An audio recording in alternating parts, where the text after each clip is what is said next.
Shakti of Paramashiva is also called a lotus. The base of the Paramashiva Linga is a lotus. The disciple of Paramashiva is also considered a lotus, the one who is about to bloom. So you can offer the gold lotus in any of three different sizes as you wish to offer, and be blessed to have the state, space, powers, and being of Devi Parashakti in your inner space amidst any and every adverse situations in life. And the next offering to Devi Parashakti is the offering of the Swarna Metti, the gold totem, and to adorn the sacred lotus feet of Devi Parashakti. And this verse from the Saundarya Lahari describes the beauty of Devi Parashakti's sacred lotus feet. It says, Nakadiditi Sanchanna Namajjanatamo Guna Padadvaya Prabhajala Parakrita Saroruha. The translation of this verse, it says, You whose brightness from the toenails destroy the darkness of ignorance from the minds of your devotees who prostrate at your feet, you whose brightness from your 2 feet overpowers that of the lotus flower too. You can make this offering of the Swarna Metti, the gold totem, to Devi Parashakti to adorn her sacred lotus feet and be in constant gratitude for receiving her blessings in even the most difficult aspects of life.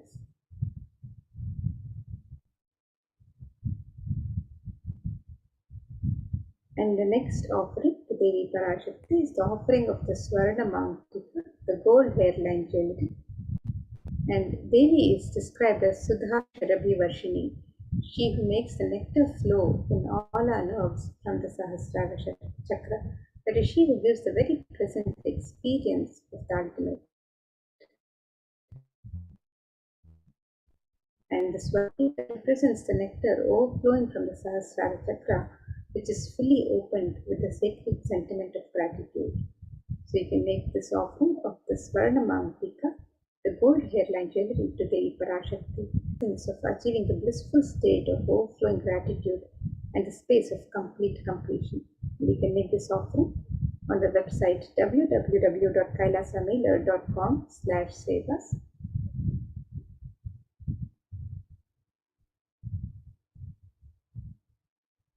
And the next offering to Devi Parashakti is the offering of the Pratyaksha Pada Puja. And this is the offering of the traditional offering of the ritualistic gratitude from disciple to Guru, and it is one of the most sacred, most celebrated offerings to Guru. So you can make this offering on the website www.kailasamailer.com/sevas. And Saundarya Lahari further describes the grace and beauty of Devi Parashakti's feet, the compassion she bestows on her devotees prostrating at her feet. So let us look at this verse that describes the grace of Devi Parashakti. It says, the illumining splendor of Devi's toenails dispels the darkness of ignorance in the devotees prostrating at her feet. Her feet defeat the lotus in beauty. And it further states that toenails of Devi Parashakti have been sharpened by constantly being touched by the crowns of celestial beings who prostrate before Devi. Tamoguna is the darkness which is indicative of the ignorance in the minds of the devotees, and by constantly prostrating before Devi Parashakti, their ignorance is removed and they attain the supreme knowledge. So you can make the offering of the Pratyaksha Pada Puja, the ritualistic offering of gratitude to Guru. You can make this offering and be blessed with all the auspiciousness and blessings of Devi Parashakti and the Supreme Pontiff of Hinduism, Jagadguru Mahasamidhanam, His Divine Holiness, Bhagwan Shri Nithyananda Paramashivam, who is the Nijavatara of Devi Parashakti herself. So you can make this offering on the website www.kailasamailer.com/sevas.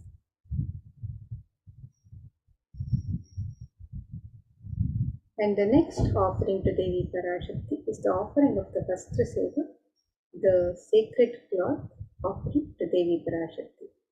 And this offering is a token of gratitude for the grace and blessings, the protection of the divine during all aspects of our life. And you can make this offering on the website www.kailasamela.com/sevas and be blessed with all the auspiciousness and blessings of Devi Parashakti and the Supreme Pontiff of Hinduism, Jagadguru Mahasannidhanam, His Divine Holiness, Bhagavan Sri Nithyananda Paramashivam.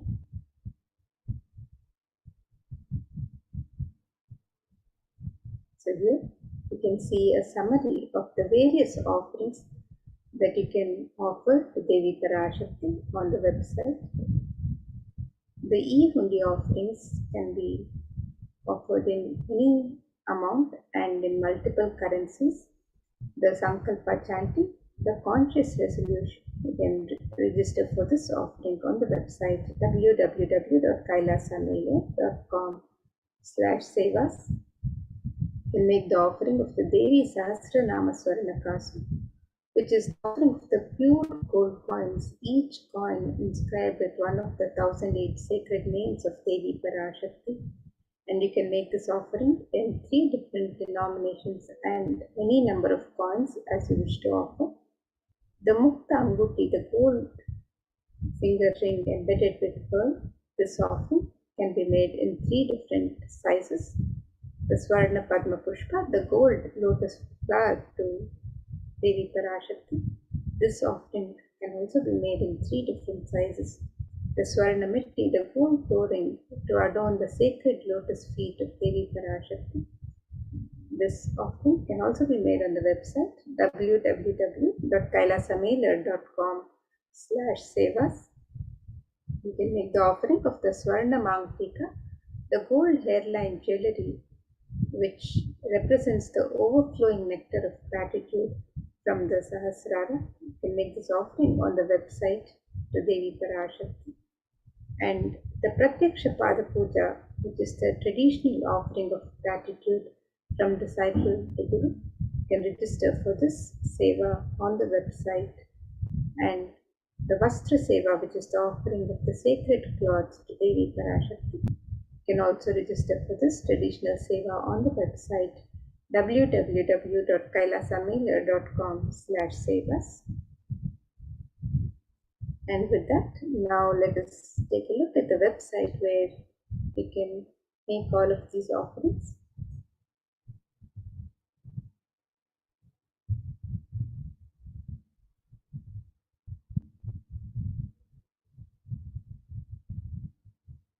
So here we have the website www.kailasamela.com/sevas. And you can scroll down for your offerings to any of your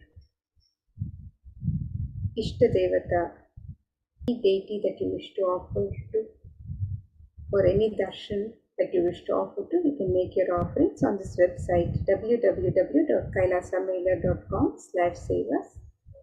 And today for Devi Parashakti, you can click on the links on step 2 to make your traditional offerings to Devi Parashakti as you get ready to receive her darshan and blessings today. And if you'd like to make an intention today to make an offering and receive the blessings of Devi Parashakti, to manifest your intention into reality, you can fill out the form on step 1. And once you've made your traditional offerings to Devi Parashakti, if you would like to fill out the details of the Sankalpa for yourself and your family members, the conscious resolution and the names of yourself and your family members, you can fill out the form on step 3. So let us now look at the links where you can make the traditional offerings to Devi Parashakti. So the e-hundi offerings can be made in multiple currencies, the US dollars, the Australian dollars, the New Zealand dollar, the Canadian dollar, the euro, the Indian rupees, the Singaporean dollar, the Malaysian ringgit, the Great Britain pound, and the Chinese yen. And you can make this offering in any amount of your choice. And the traditional offerings of the ornaments and sevas can be made on this link, where you can offer the Sankalpa chanting, the conscious resolution, the Devi Sahasranama Swarnakasa, which is the offering of the pure gold coin inscribed with the 1008 sacred names of Devi Parashakti. The Mukta Anguti, the gold finger ring embedded with pearl, can make this offering in 3 different sizes. The Swarna Padma Pushpa, the gold lotus flower, which can be offered in 3 different sizes. The Swarna Metti, the gold toe ring turned on the sacred lotus feet of Devi Parashakti, can make this offering on the website. The Swarna Mangtika, the gold hairline jewelry, which represents the overflowing nectar of gratitude from the Sahasrara Chakra. The Pratyaksha Pada Puja, which is the traditional and ritualistic offering of gratitude to Guru. The Vastra Seva, which is the offering of the sacred cloth. All of these traditional offerings and any of the traditional offerings that you would like to offer to Devi Parashakti can be made on the website www.kailasamela.com/sevas. And now, with that, we come to the end of this segment, and we'll be moving to the next segment, where we'll be learning more about the various facilities being made available for the care and well-being of humanity during these times of the pandemic, the various contributions of the de facto spiritual embassies of Kailasa, as guided by the Supreme Pontiff of Hinduism himself. So let us now move into this next segment, where we'll be learning more about the various contributions of Kailasa to humanity, to Hinduism.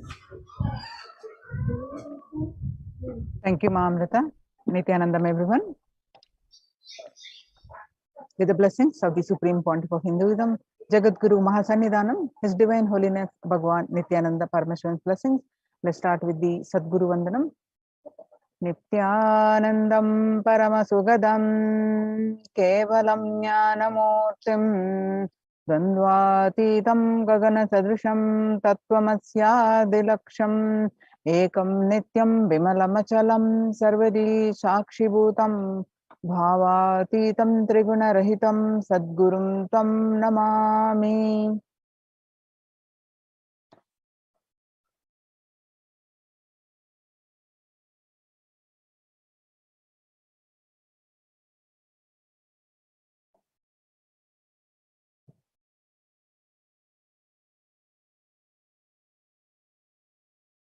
So we're going to learn about a multi-layer quarantine COVID care protection center at the Kailasa's de facto spiritual embassies. And what we are going to learn from this segment today are the concerning statistics on mental health and global peace across the world due to COVID-19 pandemic. What are the Supreme Pontiff of Hinduism, Kailasa's contributions for global peace, and Supreme Pontiff of Hinduism spiritual solutions for COVID-19, Kailasa's COVID care protection centers, why temple-based ecosystems, UN recognizes Kailasa's contributions.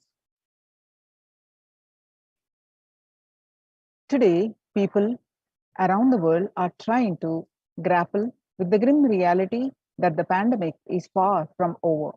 The aftermath of the current calamity promises to be much more devastating. The greatest economics of the world are facing a disastrous future. Countries are facing off each other in deep mistrust. Now, let us see some statistics and current news.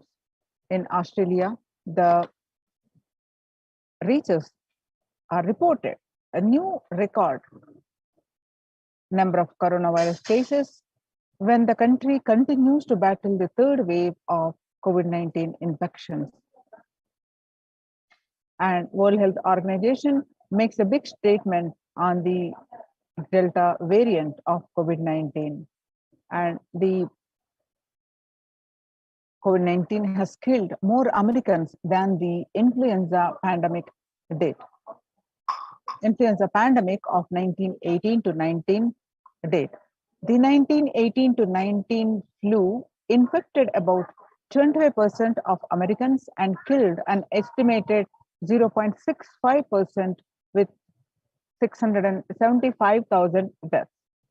COVID-19 has infected more than 12% of Americans and killed about 0.2% with 676,000 deaths. Now that the US death toll from COVID-19 has surpassed 676,000, the coronavirus pandemic has killed more Americans than the 1918 to 19 influenza pandemic did. Axios and the Associated Press both reported the grim reality recently. So the COVID-19 now officially US deadliest pandemic as the death toll crosses that of 1918 to 19 flu. People infected with alpha variant exhales 100 times more virus into the air than original COVID strain, and 6 feet distance may not be enough to prevent viral transmission indoors. COVID-19 Delta variant still most concerning, says the World Health Organization experts. COVID-19 pandemic is nowhere under control in the US, says the chief medical advisor, Mr. Anthony Fauci. He said, right now we are still in pandemic mode because we have 160,000 new infections a day.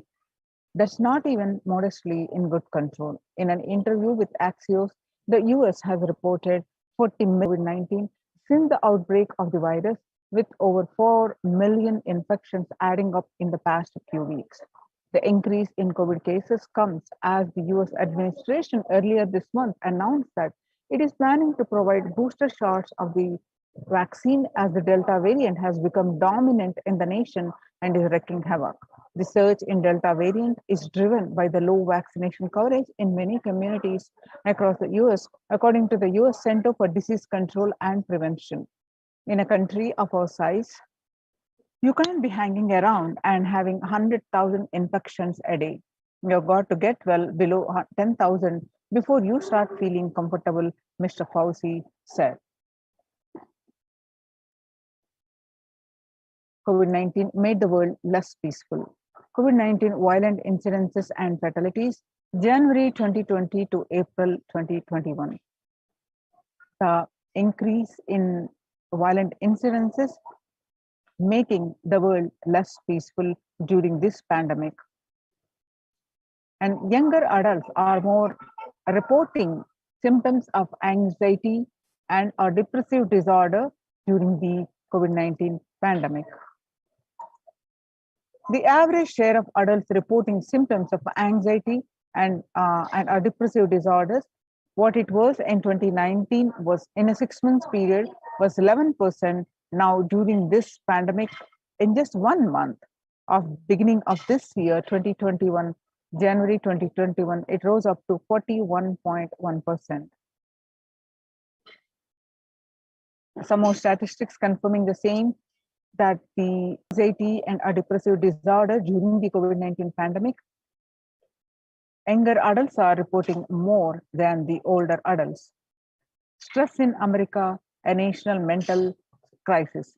COVID-19 is a significant stressor for most Americans. Nearly 8 in 10, which is 78%, say coronavirus pandemic is a significant source of stress in their lives. Nearly 7 in 10, which is 67%, say they have experienced increased stress over the course of the pandemic. Of the health workers who treated patients during the China's COVID-19 outbreak, 50% showed signs of depression and 45% showed signs of anxiety. The self-reported mental health among pregnant women and new mothers. Before the COVID-19 pandemic, the depression rate was 15%, and now during the pandemic, it rose up to 40.7%. And the anxiety before the pandemic was 29%, and now during this pandemic, it rose up to 72%. Living under stay at home, 8 in 10 students do not know where to go for help. 55%, all students do not know where to go for help for their mental health, and they are struggling with focus on school or work and avoiding distractions. And working women, nearly 82% of the women surveyed said their lives have been negatively disrupted by the pandemic. The global economic outlook during the COVID-19 pandemic, a changed world. The pandemic is expected to plunge most countries into recession in 2020, with per capita income contracting the largest fraction of countries globally since 1870. International Labour Organization, COVID-19 is a threat to peace building in conflict-affected nations. COVID-19 crisis has worsened already fragile situations. The international organization is more aware than ever of its responsibility to promote peace and resilience in the time of this global pandemic. Coming back to India, the third wave is already here, says the Mumbai mayor. Breakthrough infections found in 25% of health staff. A little over 25% of healthcare workers were infected with coronavirus despite getting fully vaccinated. A recent study has revealed, giving an insight on the breakthrough infections due to the Delta variant. This study, jointly conducted by the Institute of Genomics and Integrative Biology, the maximum hospitals in Delhi NCR, found that the vaccination breakthroughs were far more common during the Delta outbreak in Delhi than previously reported.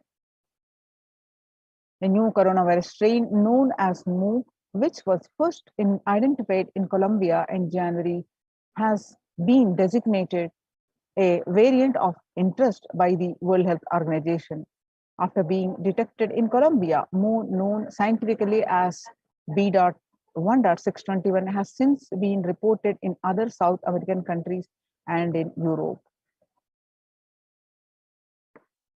Now that we have seen the statistics across the world and how it is not only just affecting the physical health and the fatalities increasing, but it is the concern for the mental health, especially for the younger generation, and also it is leading to making the world less peaceful.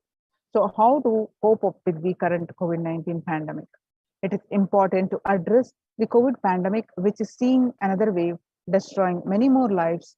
The Supreme Pontiff of Hinduism says the pandemic fatigue setting in as a result of continuous lockdown is resulting in delusional ignorance. Holding on to the delusion and supporting this space of delusional decisions leads to delusional arrogance.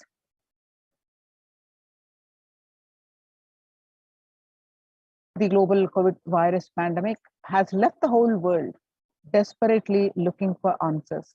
Life as it had been experienced even back in February 2020 is no longer recognizable. Drastic change is the order of the day, with people having to redefine their world with new paradigms of economy, society, faith, religion, and health. Blessed are those who have had the greatest fortune to be with the incarnation of Paramashiva, the Supreme Pontiff of Hinduism, in their life to carry them through this crisis.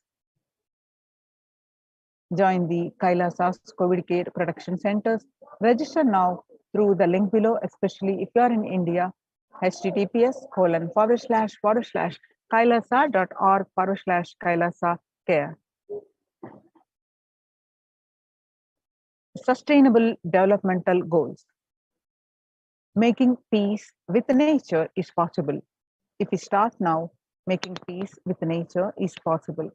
Even amid pandemic, 2021 can go down as the year we made peace with nature and set the planet to healing.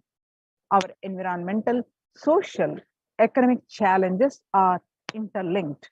They must be tackled together. For example, We cannot achieve the sustainable developmental goals, including ending poverty, by 2030 if climate change and ecosystem collapse are undermining in the world's poorest countries. We have no choice but to transform our economics and societies by valuing nature and putting its health at the heart of all our decisions. Now let's watch a small clip on making peace with the nature.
The World Health Organization Health and Peace Initiative. Health and peace are interrelated. In the words of the Director General of World Health Organization, Dr. Tedros, there cannot be a health without peace and there cannot be a peace without health.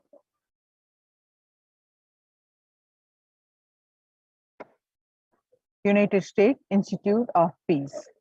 Amid COVID, we need enhanced international coordination to build peace. Tackling the pandemic and building resilience in fragile states requires concerted international action at local, national, and global levels. As the humanitarian and economic toll of the COVID 19 pandemic continues to grow, so does the risk that this crisis will fuel new conflict around the world while stemming prospects for resolving ones.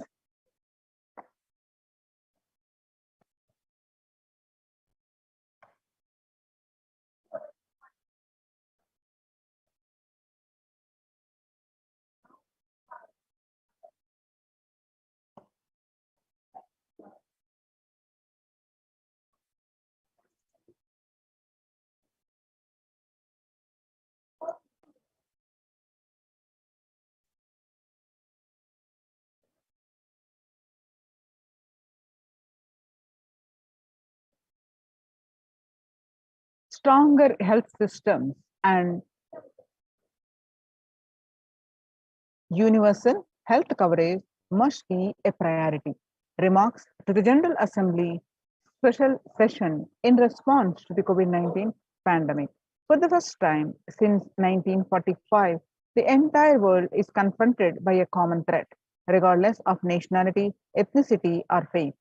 A new social contract between people, governments, the private sector, civil society, and more can tackle the roots of inequality with fair taxation on income and wealth, universal benefits, and opportunities for all. Now, let us see the Supreme Pontiff of Hinduism contribution for the global peace. Vedic tradition beautifully describes that Yastu Sarvani Bhutani Atmani Ivanu Pushyati Sarva Bhuteshu Chatmanam Tadona Vigupshate. Isha Upanishad, verse 6. Global peace is the byproduct of the individual bliss. Whenever an individual goes through a spiritual bliss, he manifests a beautiful peace around for him and everyone around him.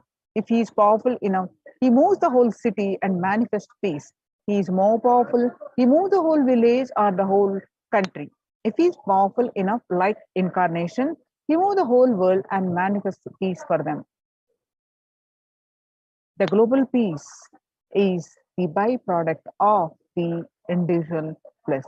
Now, how do we get that individual peace or bliss?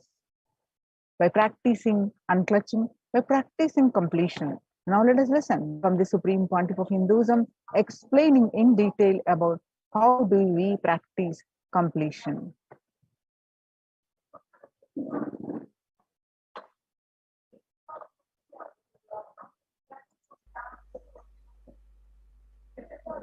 Today I wanted to expand on the science of completion. How the science of completion can directly impact the consciousness you are carrying and the consciousness embodied in many bodies. Please understand, the more deeper you go inside you, means more deeper space you go inside you, more expanded you become, more one with everything, more oneness you experience. Because the more deeper you go, the more you experience the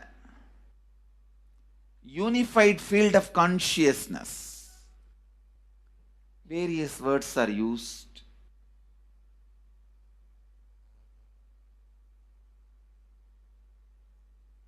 Some of the Hindu traditions uses the word Atma, Brahman. Some of the Hindu traditions use the word Nirvana. Whatever word you may use, Atman, Brahman, Nirvana, unified field of consciousness, whatever. But one thing I want to tell you, the deeper and deeper you go in your inner space, you experience the vast. The more superficial you are, the more incompletions you carry with others, even with yourself. The more superficial you become, even your own right hand and left hand fights with each other.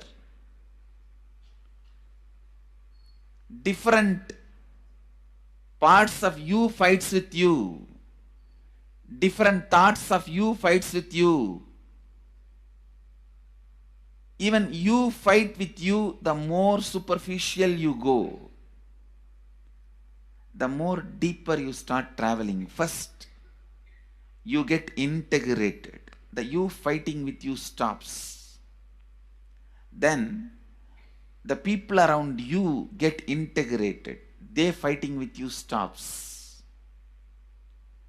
Completion with yourself, then completion with others, then comes completion with other things, not just living beings, even with inanimate beings. The completion starts happening. Even with a nature, completion starts happening. Please understand, the more deeper you travel, the more deeper you go, the more deeper you settle down, the more deeper you start living. Your cognition expands. Your cognition includes. Your cognition becomes more and more inclusive. More joy, more bliss, more knowledge, more enlightenment. Please understand.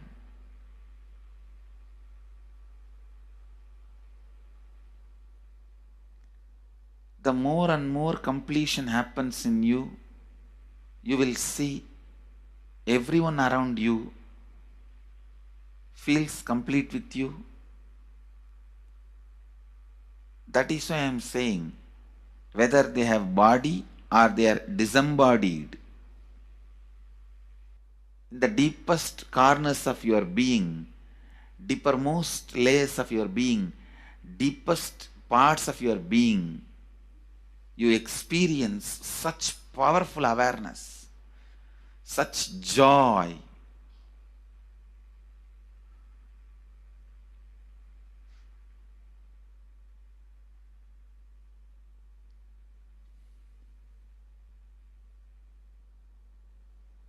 Going into the deepermost corners of your being not only is a joy, it's a power.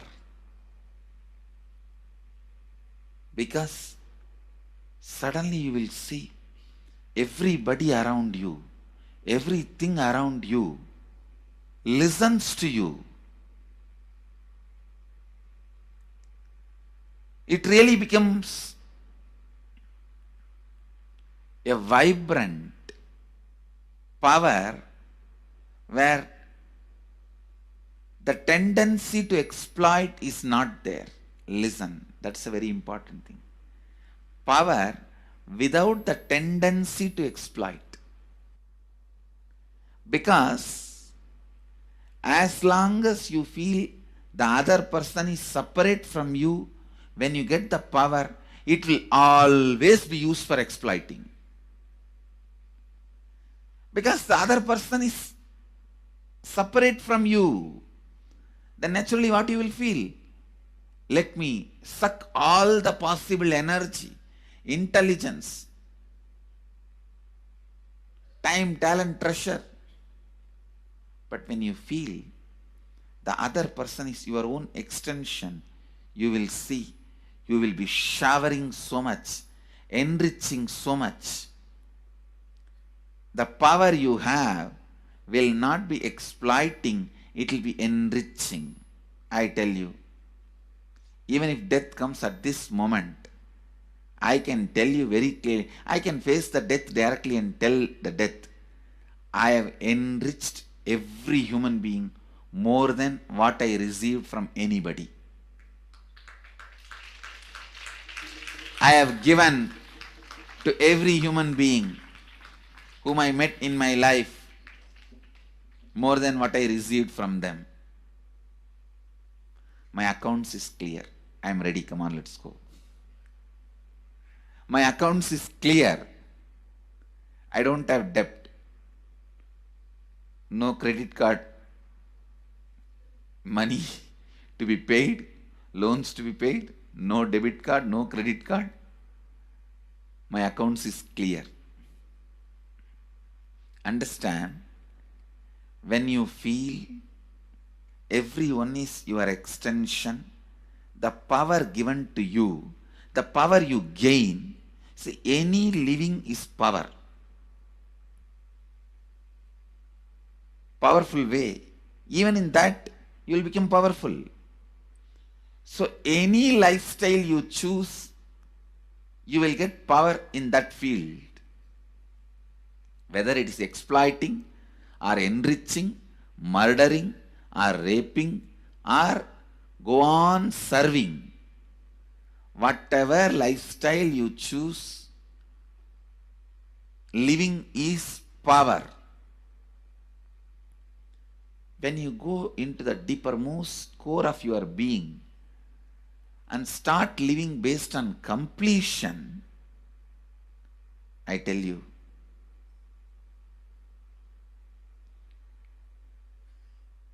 the first power you will experience, everything around you listens to you. That power will simply make you enrich everyone. The best power you can have through living is power of enriching. Whatever you do, as I said, whether you live the life of enriching or exploiting, you will become powerful. I tell you, the power of exploiting brings more and more conflict within and without. And those conflicts naturally bring suffering. And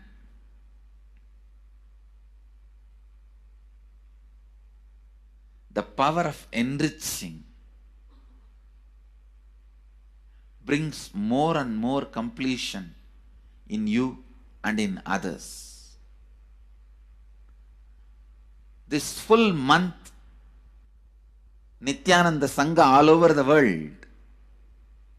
The other day I was seeing, we have officially presence in more than 50 countries.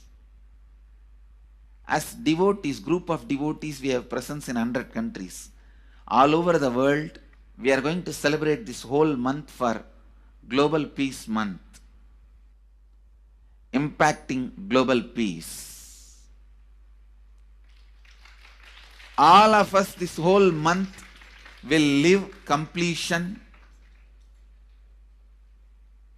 and do samskara dahana kriya, means burning the patterns which separates us from others, burning the patterns which are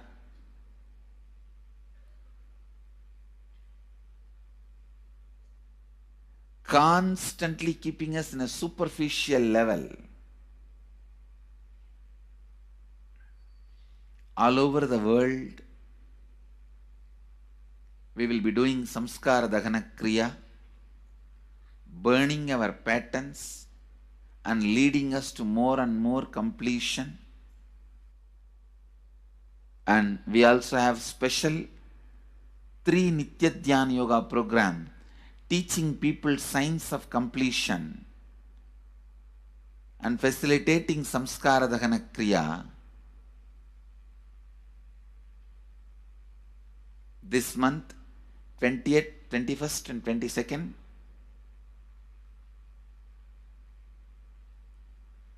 this whole month, all over the world, all our temples, ashrams, centers, yoga centers, schools, colleges, universities should do samskara dahana kriya, should do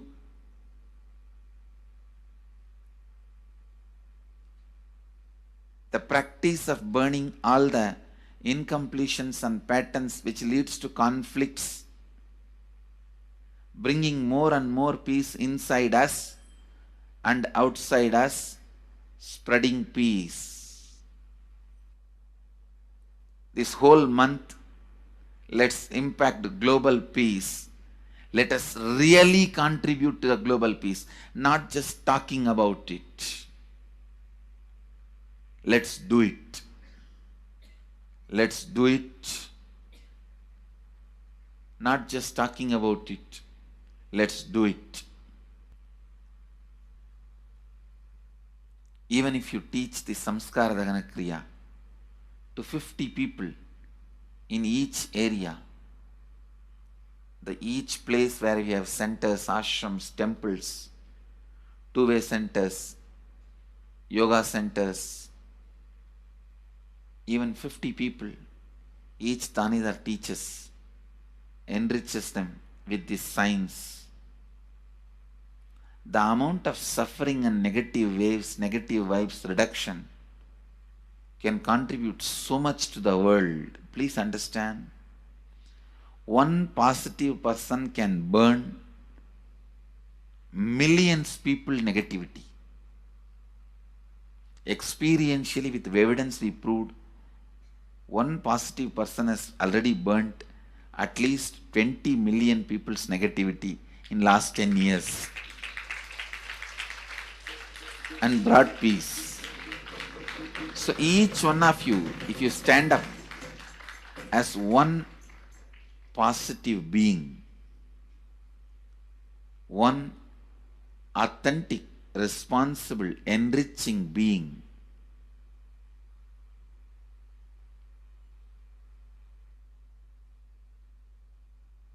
I tell you,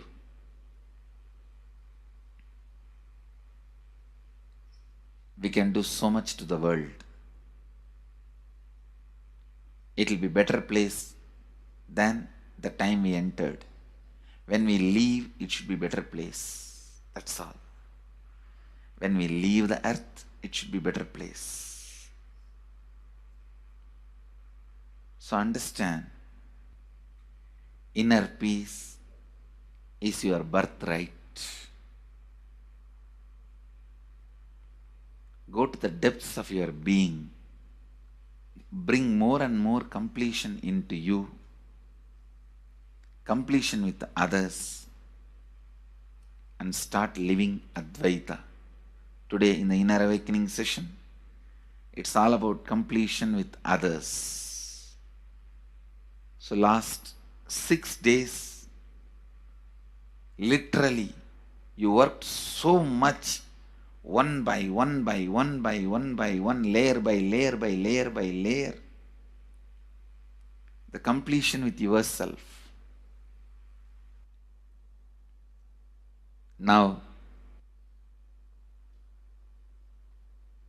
Now comes completion with others. Today, we are starting the science of completion with others.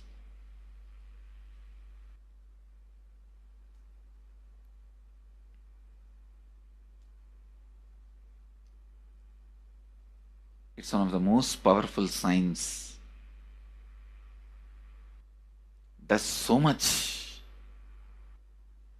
to human beings, not just healing their relationships, even inside their consciousness, this inner space, so much of good is done.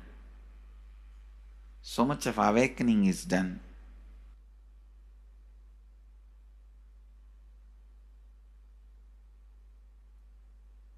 See, when you have completed with others, the kind of strength you feel is the power of Advaita. Strength of Advaita. Today the Inner Awakening sessions are all about completion with others. We have long session today working on completing with others. So with this, because today we have a long session with Inner Awakening,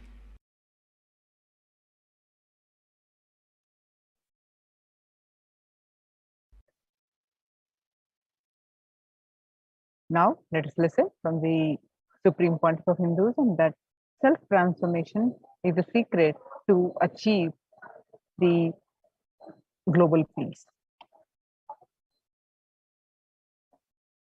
Social answer means I'll tell, oh, you should all work for global peace. You should all work for turning the world. You should work for revolution. You should work for all these, that things. You should vote only the party which says that it will stop the war and all these things. This is the social answer. Nonsense. If you want the honest answer, I tell you, simply transform yourself. You can't do anything. If at all you can do, you would have done it. Be honest. If you can do, you would have done it. You are raising this question because you are... Am I right? So let us be very clear. Let us be honest. We are not able to do. Socially, going properly, everything was well and great. And I tell you, 10,000 years ago, they found some writings on stone in Harappa Mohenjo-daro culture. Some stone writings have been discovered. The other day I read a beautiful book about that stone writings. That writings, it says, oh, nowadays the society is not as it should be. So much of war, there is no peace. In the early times, there was so much of peace. Society was really great. Things were as it should be. And it almost looks like a today newspaper editorial. 10,000 years ago, the same thing carved on a stone. Then understand, there was no such time as only good prevailed. It is just a fantasy. Hinduism, they call it Satya Yuga, the age of truth. There was a time only truth prevailed. And every religion, Christianity, they say the Garden of Adam and Eve. There was a time everything was wonderful. Every religion has got the fantasy. The past was great. There was golden past. Always the idea of golden past exists only in the past. The more you go back, again you say the past was great. And I tell you one thing, it is a wonderful way of postponing the accepting the reality. Otherwise, I can be sure the world was same as it is today. Whether it is 5,000 years ago or 10,000 years ago. Maybe one thing, there was no CNN channel that time. So the news did not reach you so quickly. That's all. The news did not reach you so quickly. That may be the only difference. But otherwise, I can be sure good and the bad was equal. The same amount of wars were there. All the other things were there.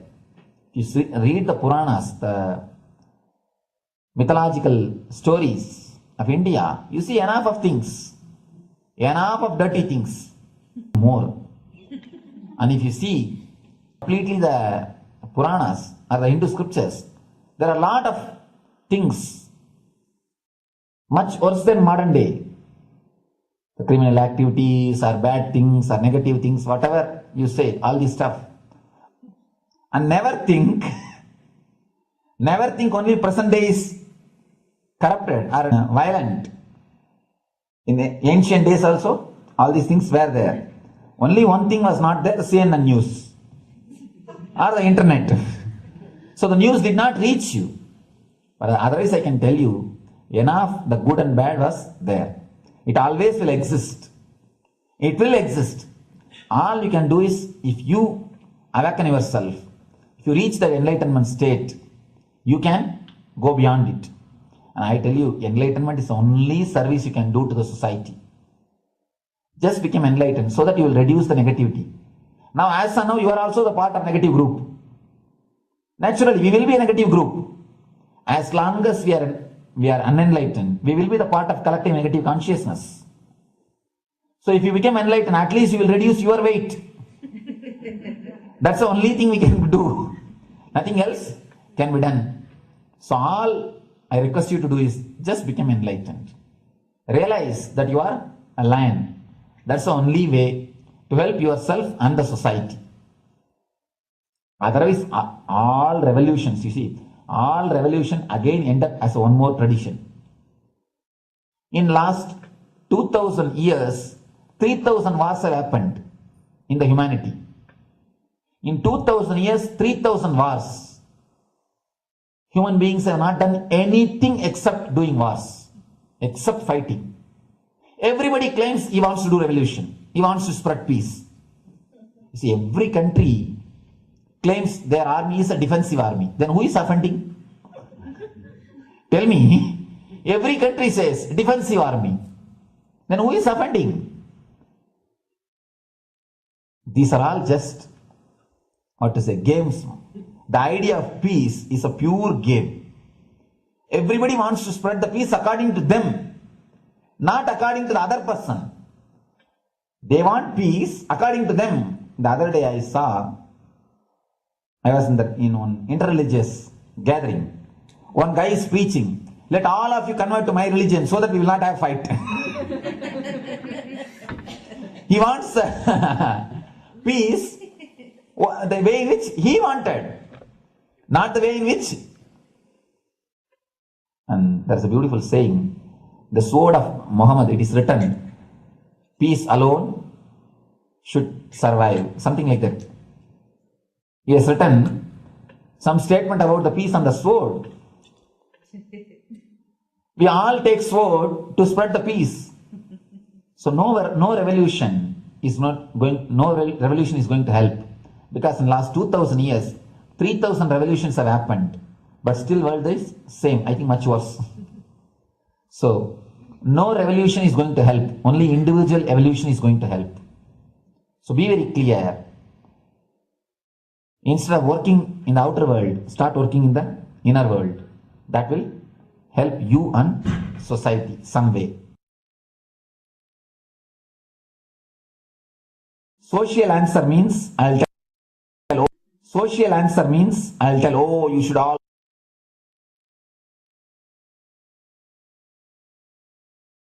Listen carefully. The space of Shanti, the space of Shanti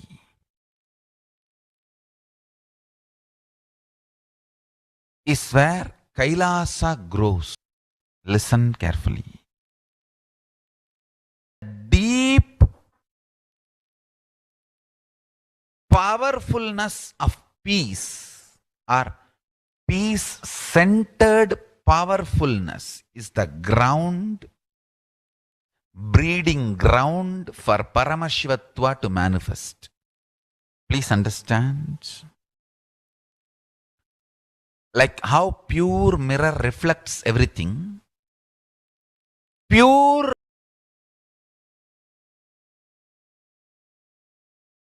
Shanti-based Shakti, peace-based powerfulness reflects Paramashiva. Paramashiva manifests centered powerfulness, powerfulness centered peace. All the Upanishads starts with peace, completes with peace. Shanti mantra starts with Shanti mantra, gets completed with Shanti mantra.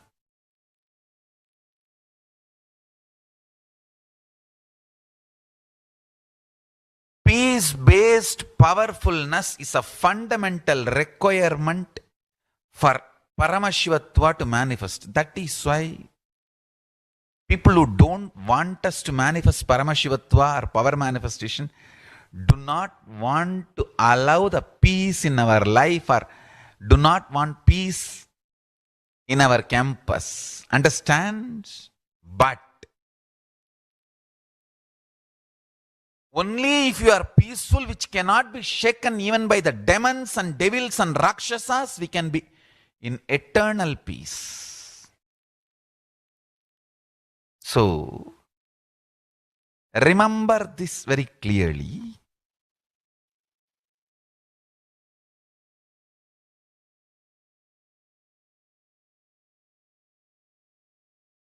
Peace alters the very DNA structure, genetic structure, the core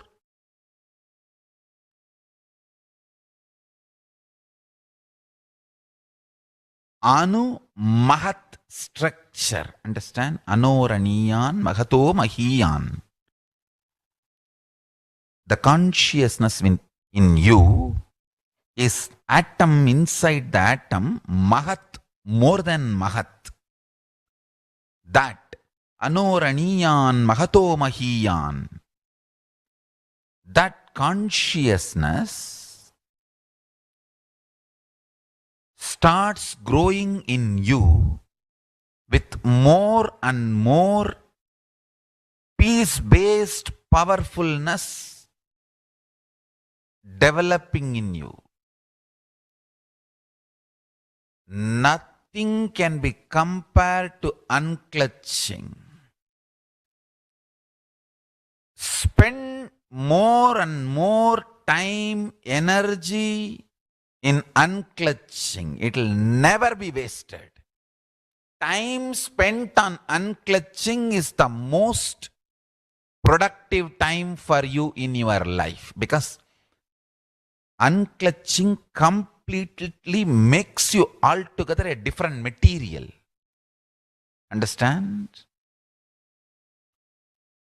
It makes your very biomemory, muscle memory, core structure, molecular structure, DNA structure, everything, all the 8 energy flow circuits, 7 energy flows, 1 the pure conscious explosion. So totally 8 energy flow circuits exist in you. All the 8 explodes when you unclutch. Understand? Unclutching is the space of Sri Kailasa.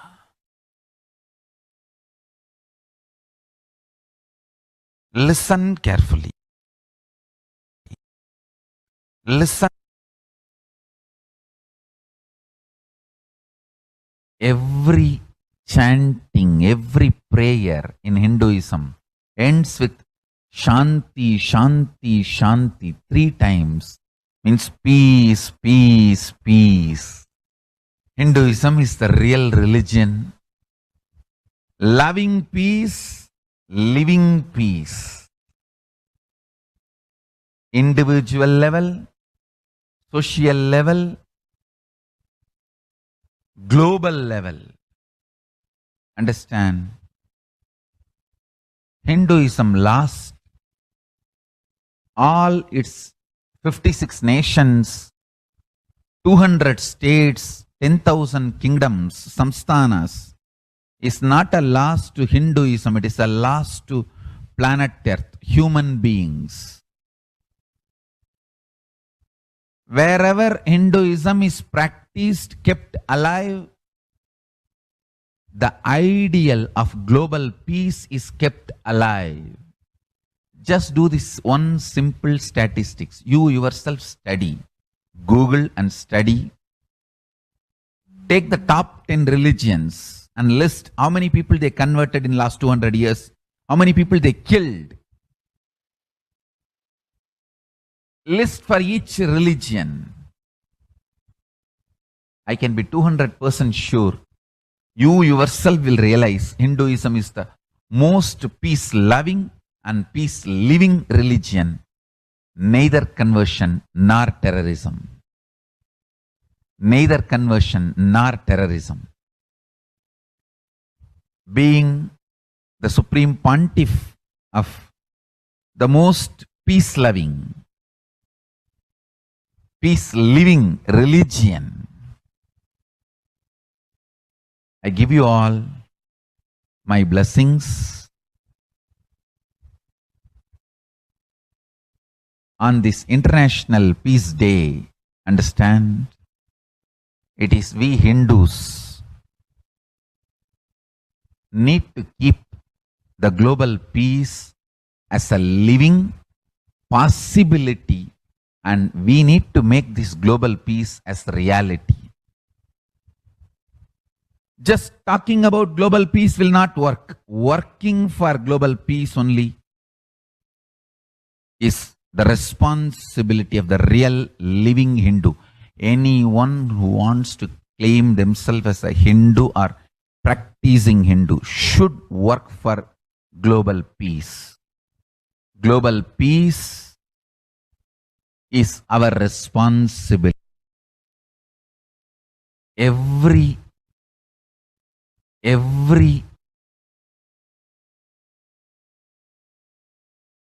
Hindus have the responsibility to bring global peace. So you can also throw a challenge. See, if you are making a Hindu micronation, you can throw this challenge to each one, your friends, family, 10 people. Let them participate in the challenge and then create. Let them send a challenge to others. So I welcome all the living and practicing Hindus to become founding fathers of our nation in your countries. You can also make a challenge, like how they made ice bucket challenge and all that. We can make a challenge. You form Hindu micronation and claim, I am the founding father of the Hindu micronation Kailasa. And then you can invite your family, friends for a challenge, 11 people. You form and you challenge 11 people and they also form and they spread. So let us start spreading. This project is my message on this International Day of Peace. Let us start working for global peace instead of just talking. What the work we do will talk for us. The talk we do will not work for us. This is the message. The work we do will talk for us. The talk we do will not work for us. Global peace is the responsibility of Hindus. We living, practicing Hindus, not only we should achieve the individual peace through unclutching yoga, meditation, we should also create an ecosystem where the global peace starts manifesting. This Kailasa Hindu micronation is the enlightenment ecosystem. I request every living, practicing Hindu to manifest, do it. So the global peace can manifest from these Kailasa Hindu micronations all over the world. Hindus have the response.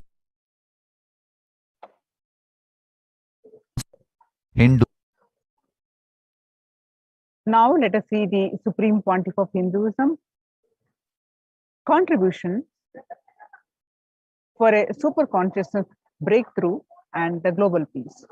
The sovereign order of Kailasa, led by the Supreme Pontiff of Hinduism and Nithyananda order of monks and nuns and Hindu diaspora, are working for global peace and to give a super consciousness breakthrough to humanity.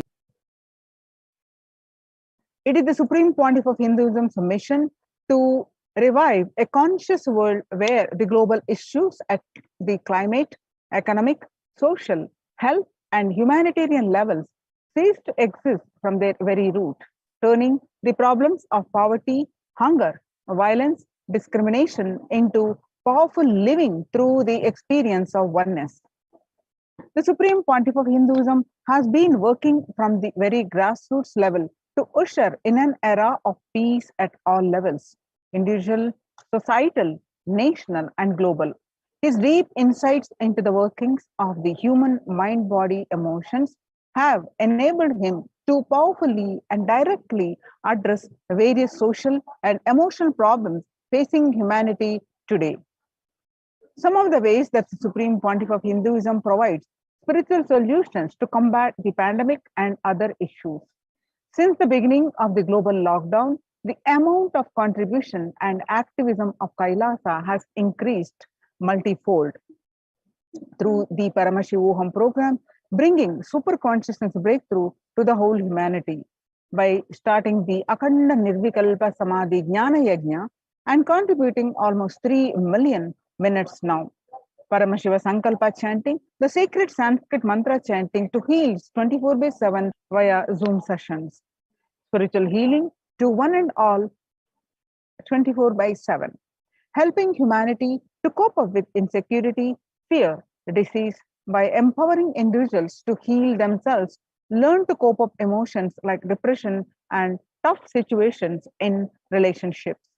Providing alternative solutions to worldly problems through power manifestation, initiating thousands every day into manifesting innate superhuman capabilities in the Kailas courtyard sessions, providing healthy solutions like a technique to clear stomach and Ayurvedic solutions, which ultimately brings clarity out to the spiritual truths and give a conscious breakthrough. In the long term, establishing self-sufficient communities, continuing and intensifying the service of Annadan, the free food in Nithyananda Annalayas around the world, including Tiruvannamalai and Los Angeles, paving way with the New World Order, starting the agriculture-based communities in Adi Kailas and several other locations. Peacekeepers of Kailasa offering various life solutions from the teachings of the Supreme Pontiff of Hinduism. Hinduism prescribes various methods for global healing. One such is Maheshwara Puja, nullifying collective negativity simply through the presence of the avatar and his order of monks, offering Maheshwara Puja to the natural calamities hit victims. Bhava Samadhi Darshan to raise the individual consciousness breakthrough. Devi Parashakti, Akashic readings, the cosmic revelations. Now, what are the Supreme Pontiff of Hinduism spiritual solutions for COVID-19? Society was created with the delusional ideas of too many human beings, blind spots, and delusions are made from those blind spots. If the visionary of a civilization or country or nation has a blind spot, when he develops a vision for it, the whole civilization suffers those blind spots forever. Now it's a time nature, Prakriti resets itself, and many of the blind spot based visions, ideas become important components of the society. This pralaya which is happening is melting down everything which is delusion based. The world as we know is gone. Let us celebrate God. This isolation, which is seemingly endless with an unknown future, which is compelling humanity to make a 100% lifestyle change is something to be deeply dwelt upon. All problems need to be addressed only with the spiritual solutions and powerful cognitions. To stop people having mental breakdown, pandemic fatigue, collapsing, depression, destruction, and also give them super consciousness a breakthrough and revive the enlightened civilization. The Supreme Pontiff of Hinduism continuously gives spiritual powerful cognitions. Some of the spiritual solutions and powerful cognitions are unclutching, practicing completion, practicing oneness, practicing ajapa japa of Mahavakya, Om Nithyananda Paramashivoham, consciously building deep feeling connection, yoga, puja, vegetarian diet, and nirahara samyama. It is time that we all take responsibility to save humanity, to protect people from this pandemic fatigue and destruction. Let us try to enrich people for every one of these great spiritual solutions. It is all the solutions are free and open for all. Let us now take a few minutes now and share with as many people as possible, and let us save the world. And let us give them the experience of unclutching. That is Nirvikalpa Samadhi, Jnana Yajna, which save people from pandemic fatigue, epidemic fatigue, destruction, and delusion. Help people to have super consciousness breakthrough and sail through this pralaya. People from over 50 countries continuously radiate the space of Paramashiva by practicing the unclutching meditation 24/7 a day, 7 days a week, starting from 13th May Indian Standard Time. At any given time, there are 4 to 8 zones actively unclutching around the world. Join this movement at http://kailasa.tv/minutes for peace.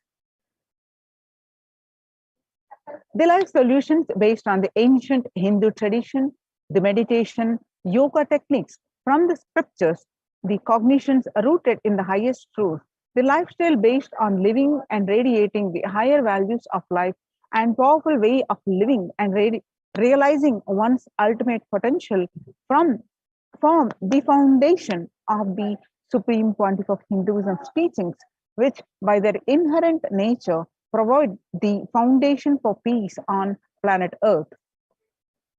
The Supreme Pontiff of Hinduism launched the Minutes for Peace initiative, which aimed to reduce crime globally by collecting the mass meditations around the world in parallel. In 2014, just after 2 years of launching the program, it crossed over 1 billion minutes of meditation. Scientific studies have shown a reduced crime rate after in the meditation and completion techniques. In 1976, it was found that when 1% of the community puja, the crime rate was reduced by 16% on an average. The current tally on the Minutes for Peace website is 0.3 billion cumulative minutes of meditation logged, including all the events, programs, and festivals where people in large numbers and participated in meditations and rituals. The total count comes out to be a staggering 409 minutes for peace so far. You can see some of the glimpses where about 5,000 devotees gathered and participated in a 48-day meditation program called Shuddhatvaitam. The Supreme Pontiff of Hinduism has hosted Kumbh Mela, United States of America in Los Angeles since 2007. Nithyananda Sangha is entrusted as the only organization to host Kumbh Mela outside India by Akhila Bharatiya Akhada Parishad. In September 2006, the Supreme Pontiff of Hinduism has organized the first confluence for world peace to honor the memory of those who lost their lives saving others on September 11, 2001 at Irvine, California, United States. The second confluence for peace was held in Los Angeles in 2007 in collaboration with Vedanta Society, BAPS, ISKCON, Siddha Yoga, and other organizations. The Kumbh Mela festival spread fast to other countries, including Australia, Canada, etc. In 2009, the Supreme Pontiff of Hinduism has organized a month-long peace walk covering 1,000 kilometers and 1,000 villages to bring together in harmony from all walks of life to promote healing connection and oneness among people. During the walk, health camps were conducted in villages along its path. Supreme Pontiff of Hinduism has conducted large-scale collective meditations on September 21st International Peace Day to raise the collective consciousness.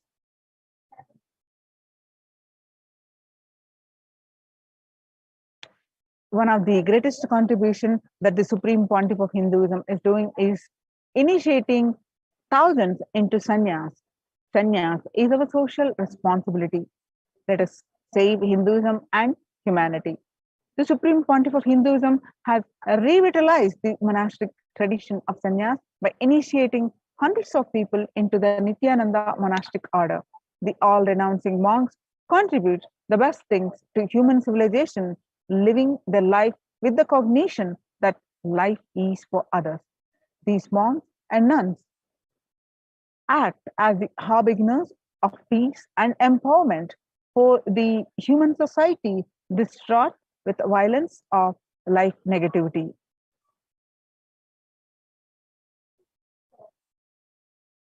Supreme Pontiff of Hinduism has also revived the ancient practice of embarking on pilgrimages, that is spiritual journeys, taking spiritual aspirants to high energy sacred spots such as the Himalayas,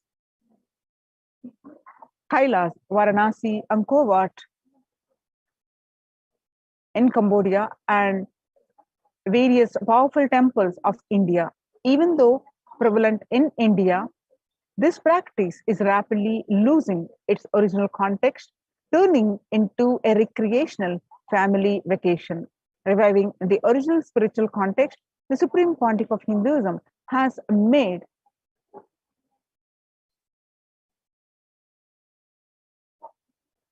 turning into the recreational family vacation. Reviving the original spiritual context, the Supreme Pontiff of Hinduism has made it possible for modern-day human beings to benefit from the spiritual energy present at these centers and accelerate their journey of spiritual evolution, hence ensuring individual and collective peace as a natural consequence. Food systems hold key to ending world hunger. Effect of the COVID-19 pandemic, the United Nations has noted a dramatic increase in world hunger. According to the state of food security and nutrition in the world, 1/10 of global population, as many as 811 million people, were undernourished in 2020, an increase of 118 million from 2019. According to the Eat Lancet Commission, moving toward diets with a diversity of plant-based foods, low amounts of animal source foods, unsaturated rather than saturated fats, and limited amounts of refined grains, highly processed foods, and added sugars could prevent between 19 to 24% of all adult deaths each year.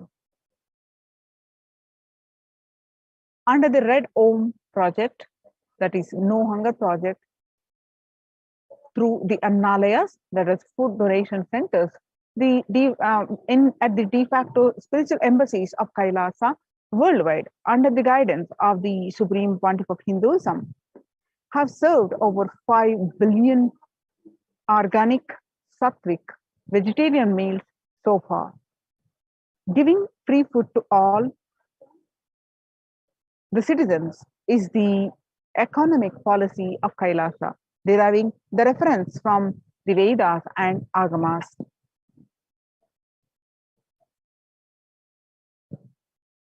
Recently, under the humanitarian initiative launched by the Supreme Pontiff of Hinduism, is opening of Kailasa's COVID care centers in India, where the monastery campuses have been turned into a multi-layer quarantine facility to safeguard the inmates against any possible point of contact with the outer world. Supreme Pontiff of Hinduism has opened this service free to all people, regardless of any differences in age, gender, caste, creed, ethnicity, color, or socio-economic status. Food, shelter, internet, and all basic facilities, including medical care, are provided at these COVID care centers, free of cost and for an indefinite time. The outcome has been a splendid zero infection rate so far among the participants, a feat not achieved anywhere else in the world, let alone in India.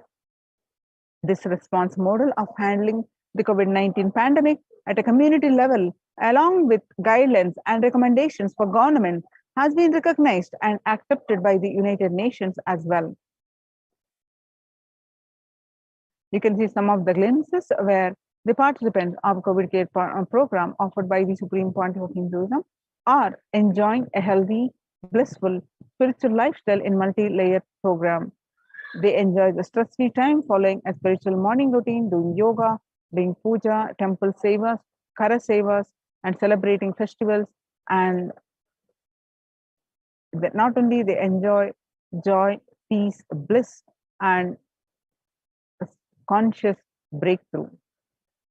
Join the Kailasa's COVID Care Protection Centers, especially if you are in India. Register now through the link below with https://kailasa.org/Kailasa care. Now let us see the revival of temple sciences and ecosystems.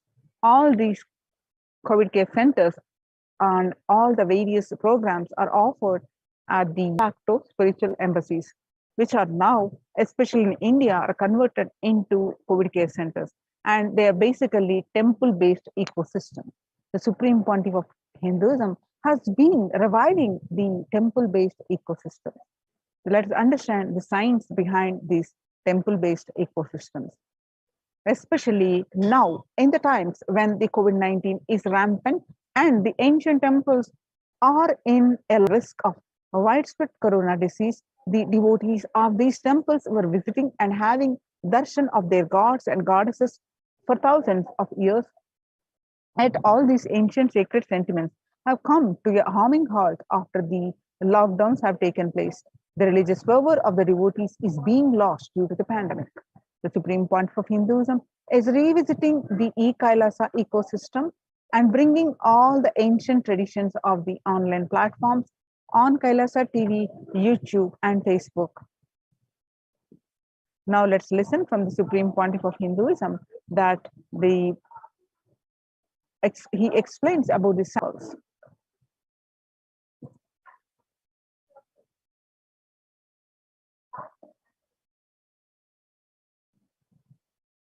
Invisibility to satellites doing an incredible function for individuals and for society. My question is, there is and was everywhere temples and deities in this culture.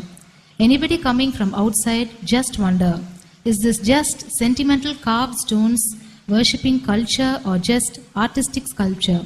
What is the invisible function of temples, deities? See, both questions,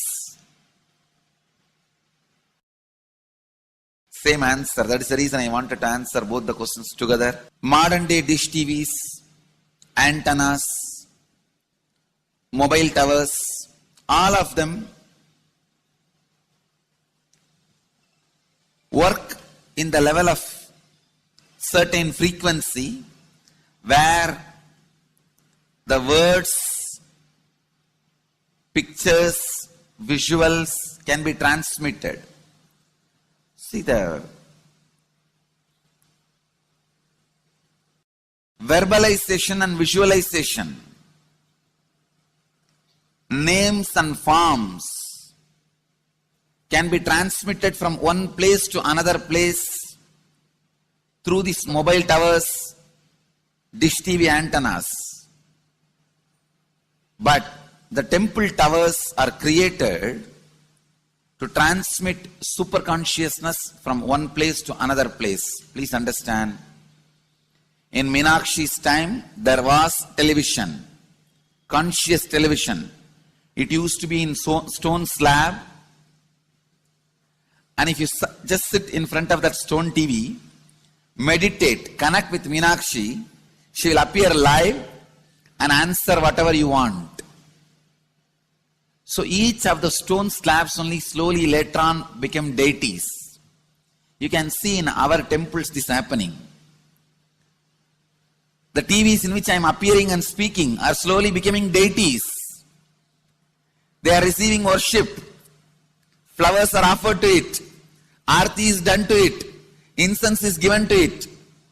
Now, all our temples are planning to have a separate throne for this TV. In Los Angeles, already I am on the throne.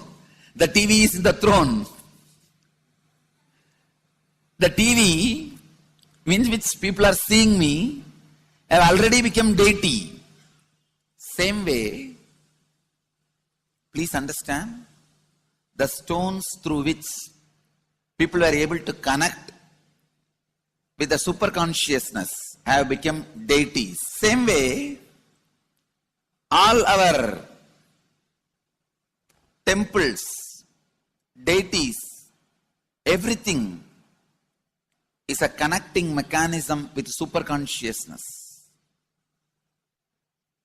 The mechanism which connects with the super consciousness.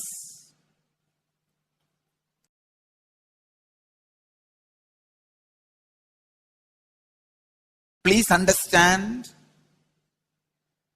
the deities and temples are not just sentimental carved stones, or they are not just artistic sculptures, they are conscious transmitters. They raise you to the super consciousness. In each house in Vedic tradition, we have a puja room. All the puja rooms are your private conscious airport, are conscious transmission centers. The main temple is a place from where continuous super consciousness is radiating.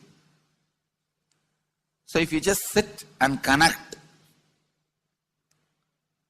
with a deep feeling connection, see, in those days human beings were so beautiful and simple.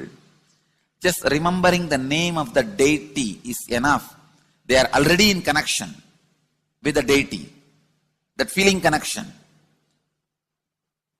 When I read Patanjali's Yoga Sutra, It says, sit in Siddhasana and be in Samadhi. That's all. See, the human beings were so simple in those days. Just if you sit in Siddhasana, you are already in Samadhi. If you sit, your mind sits. Now, if you sit, your mind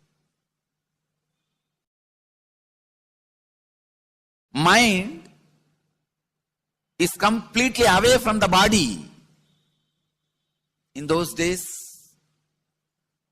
human beings are so simple and intelligent. All the non-mechanical parts of their brain were awakened. It is Western culture which killed the non-mechanical parts of the brain, the functions of the non-mechanical parts of the brain. In the Vedic civilization, always human beings were brought up in such a way that non-mechanical parts of the brain was fully alive and awakened. It is a cultural invasion, destroyed the greatest possibility of the human being when the non-mechanical parts of the brain is not functioning anymore. The temples, deities, all these are looking useless. Otherwise, they are a huge conscious infrastructure. Please understand. So, an example, suddenly, if we find some method to travel just 20 feet above the air, without petrol or diesel, all our automobiles, roads, everything will become useless. Then you will wonder, why so many automobile industries are established? Why so many cars used? Why this huge road waste? I think our ancestors are fools. You don't understand. At one period, it was used. It was being useful. Our temples, our deities, all these are useful if all your non-mechanical parts of the brain is awakened.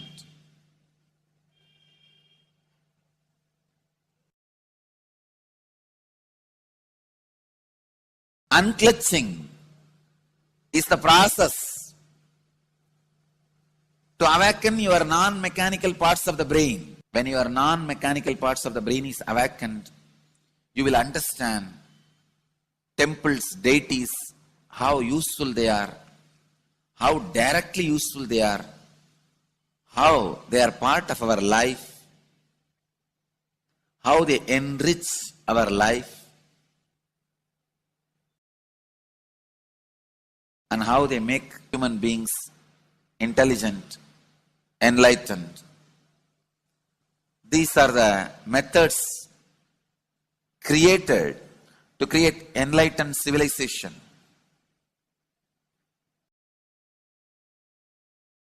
These grand temples are not built as an just monument. They are built as a conscious movement. It is not like Egyptian pyramids, monuments, no. Conscious movement to raise human beings to the highest consciousness, to make human beings experience the highest purpose.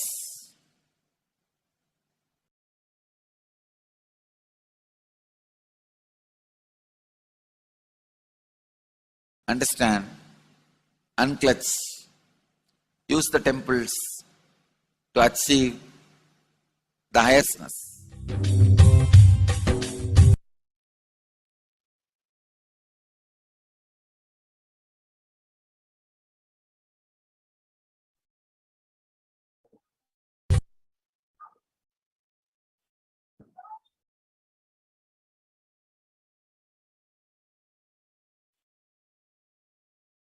Devi Parashakti revealed in her Akashic readings to the world on various occasions. On 14th May 2021, Devi revealed that whoever comes to Adi Kailasa and does the good work of saving people from deadly corona, I myself will do all of their life's work. This is the commitment Paramashakti is giving you all. Parameshwari, I will do what I say. And on 19th May 2021, Devi revealed that to some corona, I have set up a huge ship, Ananda Sarovar, Vaidya Sarovar, and Ananda Lingam. I have made it in Adi Kailasa. Go there and take water every day. Worship Ananda Lingam, water, turmeric, milk, and neem rasam showered on Navapashanam are the medicine for this.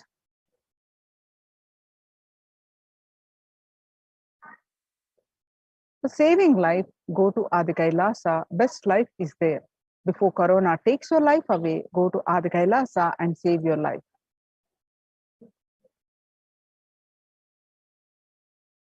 When the first world countries closed their borders during a massive global emergency, Kailasa has opened its doors to all without exception. The various centers opened across India are Adi Kailas in Bidadi, Bangalore, Salem, Tiruvannamalai, Rajapalam, Pattanam, Srirangapadi, Madurai, Avattipalam, Hosur, all from Tamil Nadu, and Sripuram Adinam from Hyderabad, and Baroda Adinam from Gujarat, and Puduvai Adinam from Pondicherry. Kailasa rushes to aid India as India finds itself on the verge of COVID-19 third wave. Multiple free COVID care centers opened across India. Various social services offered during the pandemic in Kailasa's de facto spiritual embassies across India. Spiritual services offered during the pandemic in Kailasa's de facto spiritual embassies across India, and cosmic revelations on global pandemic. The various social free services offered during the pandemic in de facto spiritual embassies are medical care, allopathy, Ayurvedic, and Siddha medicine, infrastructure to accommodate thousands, accommodation for multi-layered quarantine, emergency ambulances, ICU on wheels, personal protective medical equipment, food security management through food banks, and so join the Kailasa's COVID Care Protection Centers. Register now through the link below with https://kailasa.org/kailasa care. With this, we are going to move on to the next part of our segment after a very short break. Thank you, Nithyanandam.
Paramashivoham.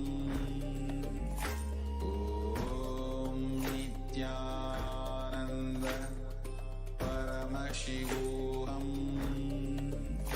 Om Nithyananda Paramashivoham. What I mean by the word e-Kailasa, listen intensely.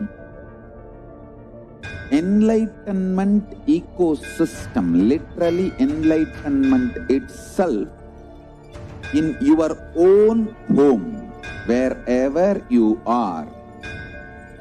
If you cannot come to Kailasa, it's okay. Kailasa can come to you. Kailasa coming to you is e-Kailasa.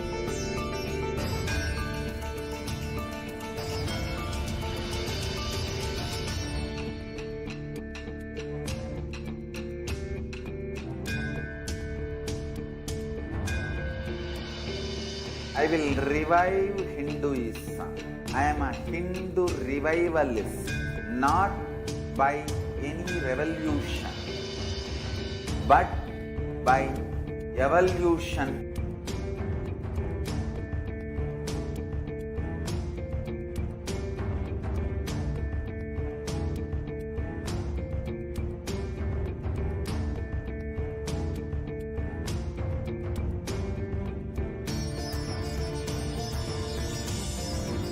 And setting model communities.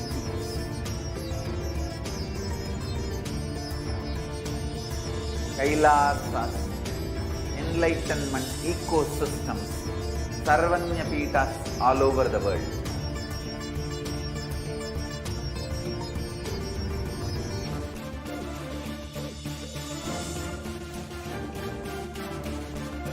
All powerful cognition, knowledge, only when you live station and possibilities manifestation happens. This is a fundamental truth.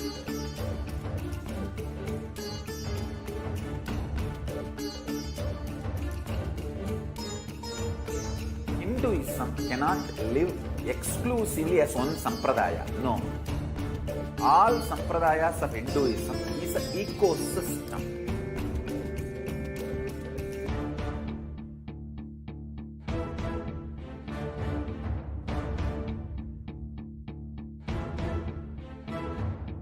So don't keep quiet thinking that if one sampradaya is attacked, only that sampradaya is going to be affected.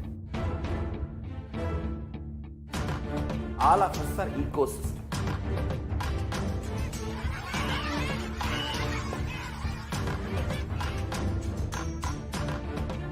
I invite all of you to get involved and enjoy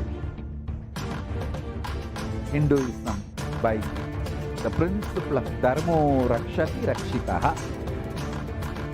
When you protect Dharma, Dharma protects you. You will make the whole planet flourish spiritually. The spiritual prosperity will happen to the whole planet. We all have to coexist together.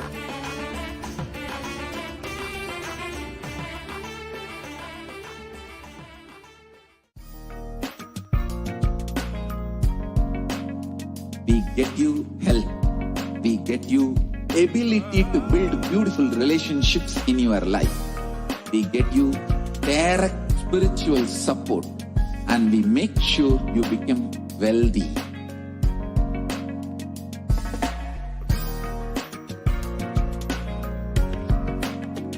We won't stop giving you just good life. We will literally not stop till you live enlightened life. Manifesting the state of Paramashiva, space of Paramashiva, powers of Paramashiva, being of Paramashiva.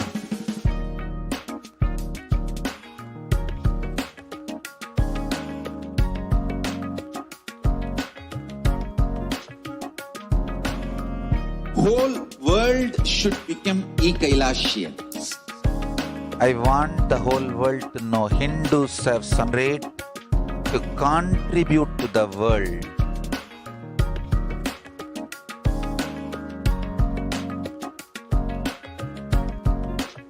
We have something great to contribute to the world. Let us do that.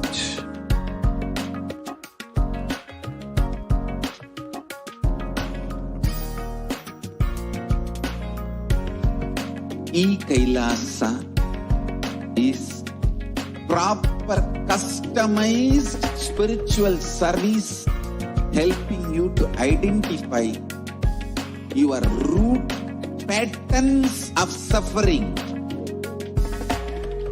We have perfected the science of helping every individual from every cultural, religious, nationality background.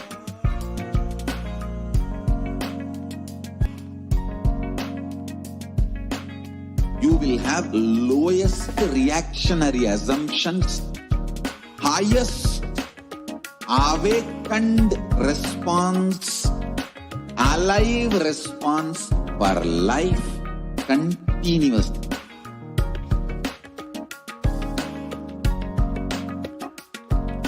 E-Kailasa is enlightenment ecosystem, literally enlightenment itself in your own home, wherever you are. Proper customized spiritual service helping you to complete with your life negativity. Withdrawal from life, self-hatred, self-denial, self-doubt, so much of tiredness, laziness, we can support you aligning your diet, your attitude, your aptitude, your understanding about life. We can help you with everything.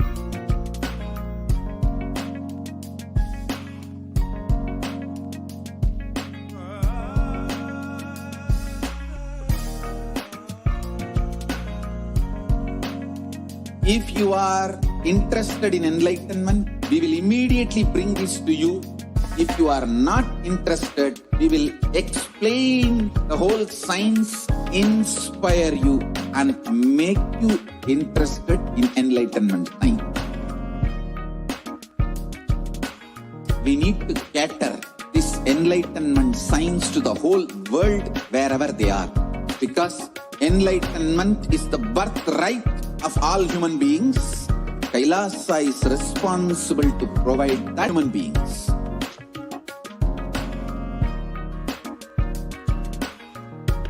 Kailasa is the totality of the knowledge I received from my gurus and practice manifested in my life, perfected by teaching millions of people from all cultures, time zones, backgrounds, genders, nationality, race, from every creed.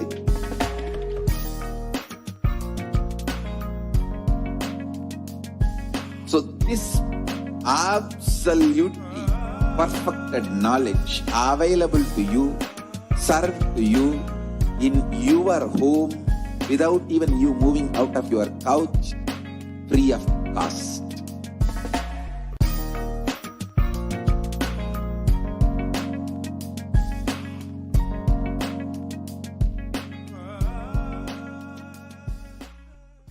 Just be alive for next 3 years. Don't die within next 3 years.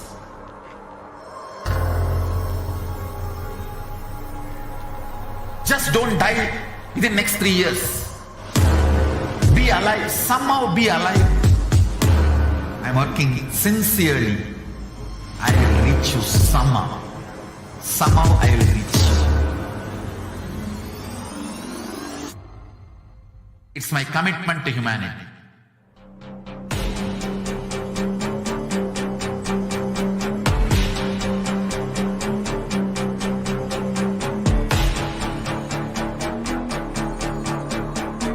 Just don't die within the next 3 years.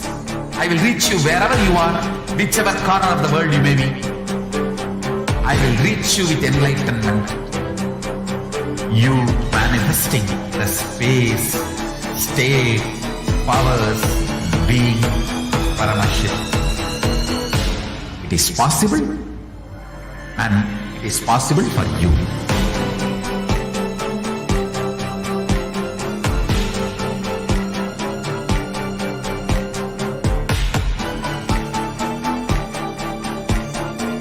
Paramashiva will reach you with enlightenment science. I know he is going to do the job. Just be alive for next 3 years. Nothing else. What I mean by the word e-Kailasa, listen intensely. Enlightenment ecosystem, literally enlightenment itself, in your own home, wherever you are. If you cannot come to Kailasa, it's okay. Kailasa can come to you. Kailasa coming to you is e-Kailasa.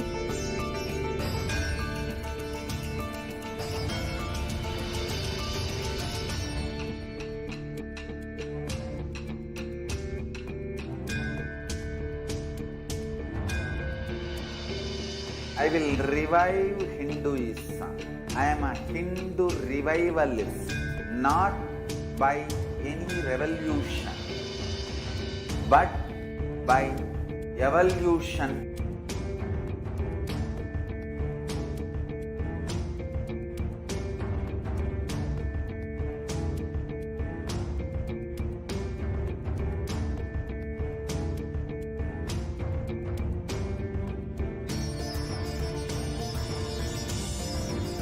And setting model communities, Kailasas, enlightenment ecosystems, Sarvanya Pitas all over the world.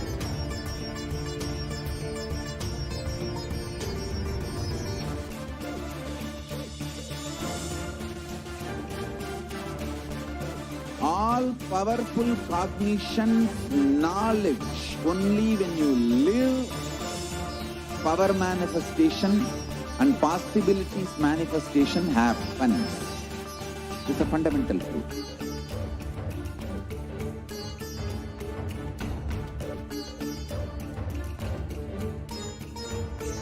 Hinduism cannot live exclusively as one sampradaya. No. All sampradayas of Hinduism is an ecosystem.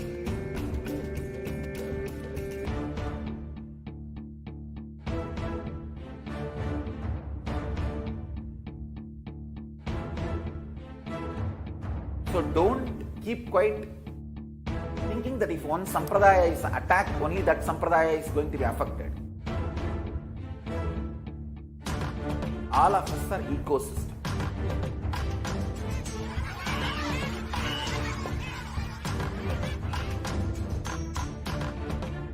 I invite all of you to get involved and enjoy Hinduism by the principle of Dharmo Rakshati Rakshitaha.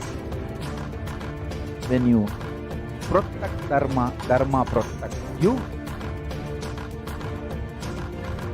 We will make the whole planet flourish spiritually. The spiritual prosperity will happen to the whole planet. We all have to coexist together.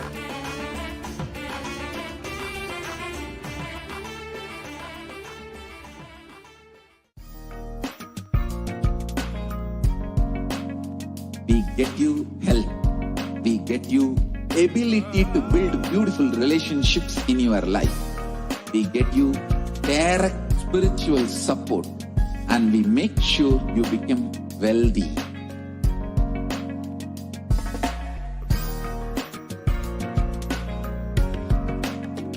We won't stop giving you just good life.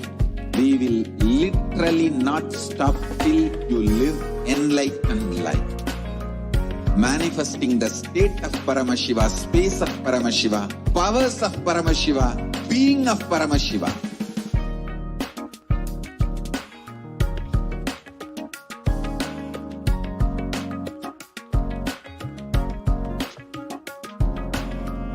whole world should become e-Kailashians. I want the whole world to know Hindus have something great to contribute to the world.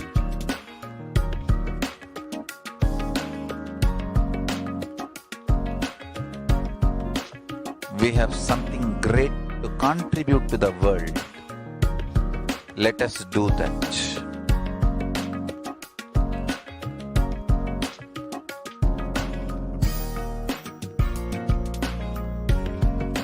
E-Kailasa is proper customized spiritual service helping you to identify your root patterns of suffering.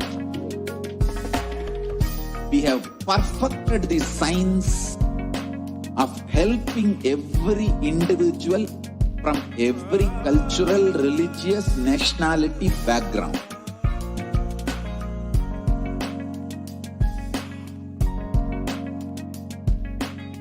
You will have lowest reactionary assumptions, highest awakened response, alive response for life continuously.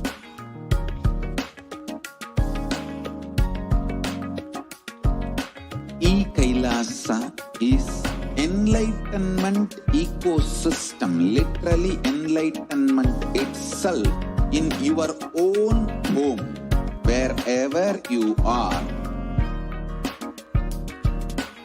Proper customized spiritual service helping you to complete with your life negativity, withdrawal from life, self-hatred, self-denial, self-doubt, so much of tiredness, laziness. We can support you aligning your diet, your attitude, your aptitude, your understanding about life. We can help you with everything.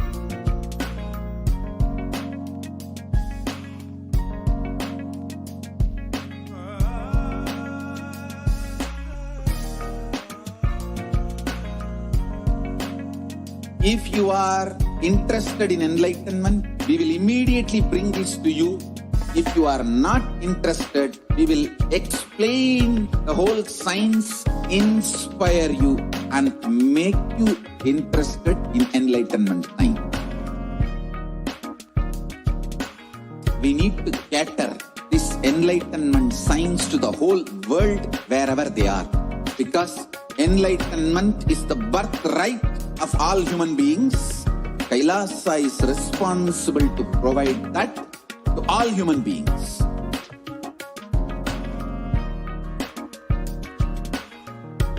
Kailasa is the totality of the knowledge I received from my gurus and practice manifested in my life, perfected by teaching millions of people from all cultures, time zones, backgrounds, genders, nationality, race, from every creed.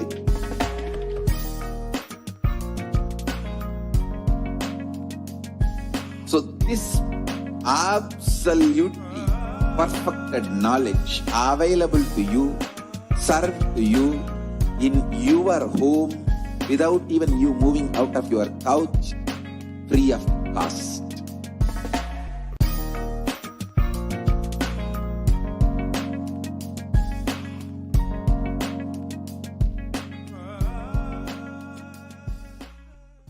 Just be alive for next 3 years. Don't die within next 3 years.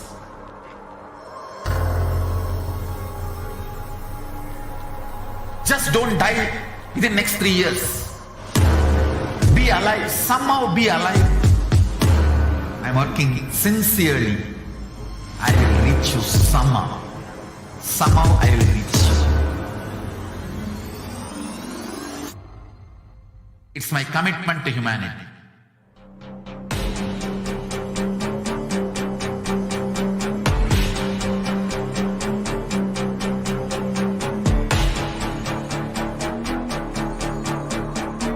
Just don't die within next 3 years. I will reach you wherever you are, whichever corner of the world you may be. I will reach you with enlightenment. You manifesting the space, state, powers, being Paramashivoham. It is possible, and it is possible for you.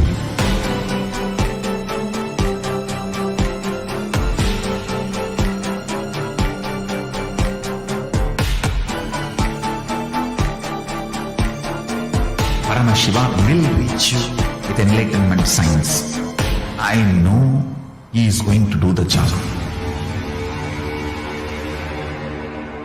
Just be alive for next 3 years. Nothing else. What I mean by the word e-Kailasa, listen intensely. Enlightenment ecosystem, literally enlightenment itself, in your own home, wherever you are. If you cannot come to Kailasa, it's okay. Kailasa can come to you. Kailasa coming to you is e-Kailasa.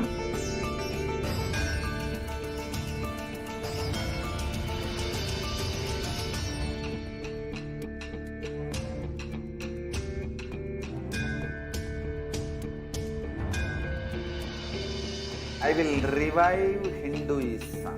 I am a Hindu revivalist, not by any revolution, but by evolution.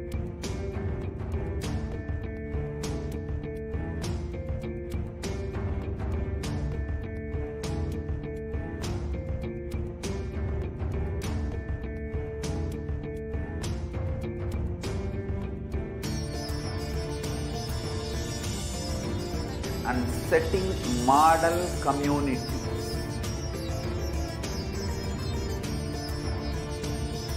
Kailasas, enlightenment ecosystems, Sarvanya Pitas all over the world.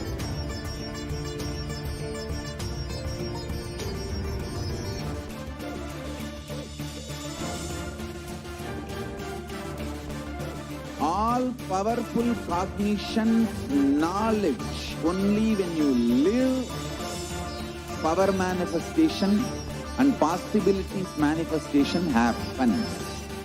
This is a fundamental truth.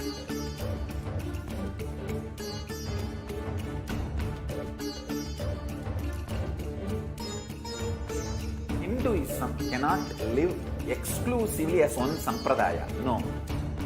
All sampradayas of Hinduism is an ecosystem.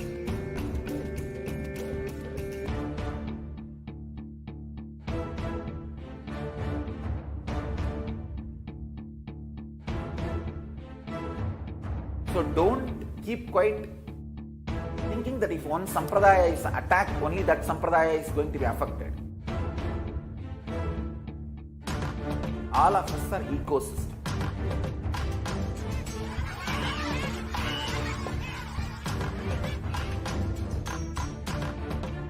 I invite all of you to get involved and enjoy Hinduism by the principle of Dharmo Rakshati Rakshitaha.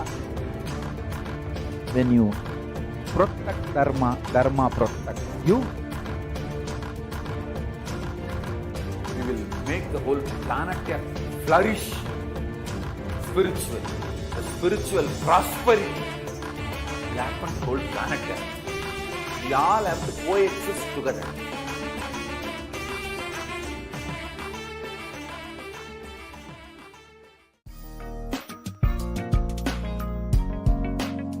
We get you health. We get you ability to build beautiful relationships in your life. We get you direct spiritual support, and we make sure you become wealthy.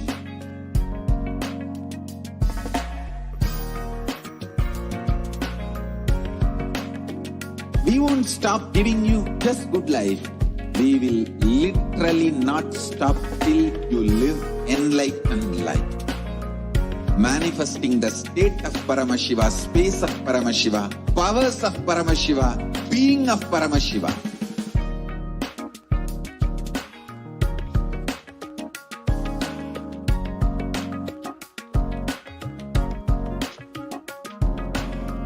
Whole world should become e-Kailashian.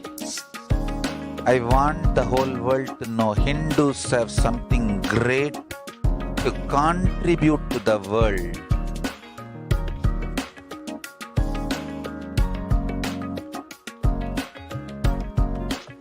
We have something great to contribute to the world. Let us do that.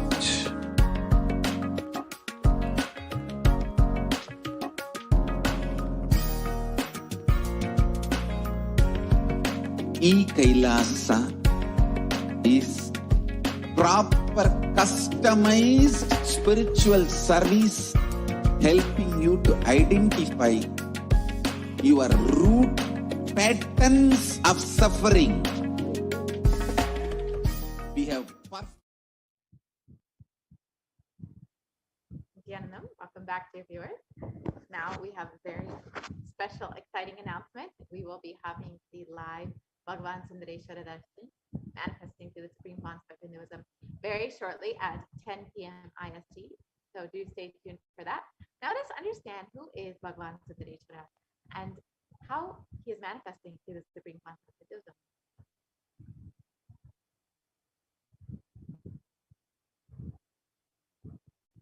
So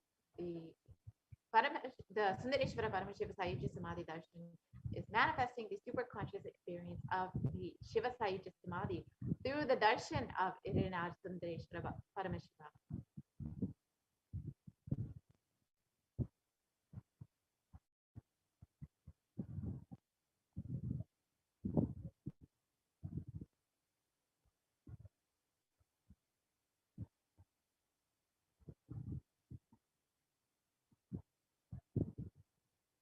So get ready for the rare, unique, powerful initiation into the God equation to make human beings into multi by Bhagavan Sundareshwara Paramashiva.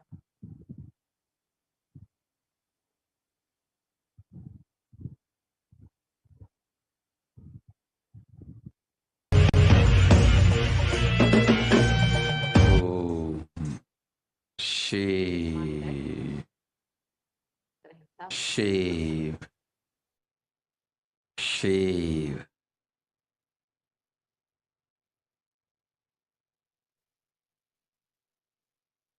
Paramashiva, I will manifest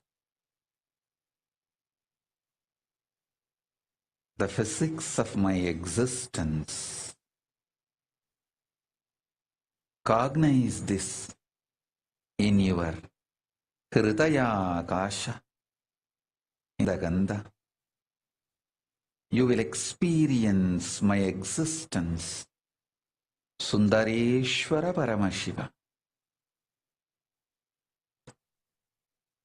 The countless, uncountable by any visualized, assumed mathematics, Brahmandas manifest in me, exist in me, get rejuvenated in me, get deluded inside me, gets liberated inside me. For all the countless Brahmandas to exist,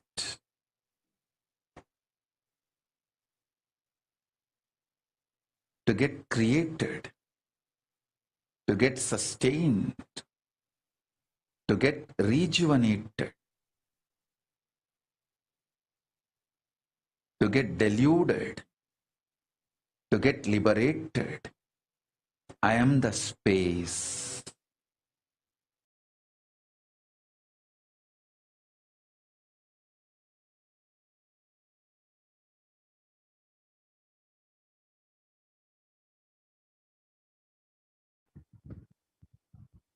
So now that we've understood what is the Sundareshwara Sayuj Samadhi Darshan, let's understand what is the state of our world today. Of course, all of us know that the world is suffering from so many natural calamities, so many natural disasters. We've seen fires, floods, storms, so many natural disasters that have caused so much of suffering to humanity.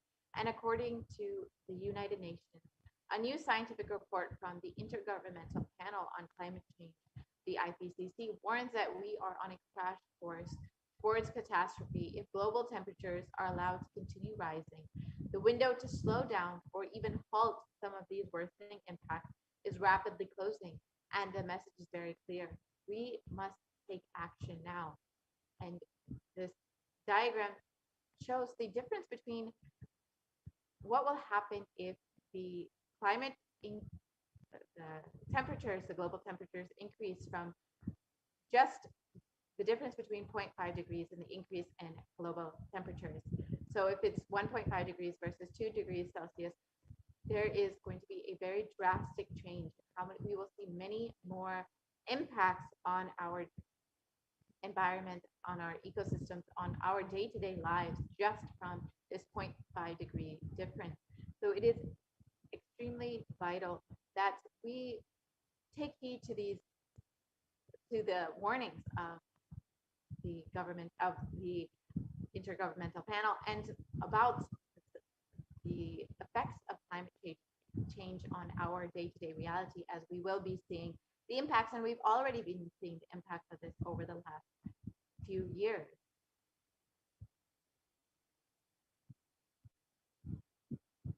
So now let us watch a short video.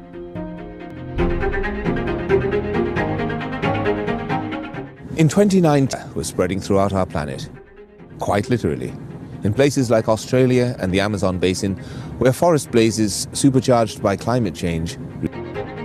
In other places, mass protests flared up, fueled by a combination of job insecurity, growing inequalities, and discontent with social and environmental status quo. The economy has slowed down globally, stifled by trade tensions and political uncertainty. The little growth we have had has failed to reach those who need it the most. Progress towards higher living standards has stalled for many countries and vulnerable groups of people. This has only deepened inequalities which were already growing in many countries, spurred on by automation, climate change, and other global trends.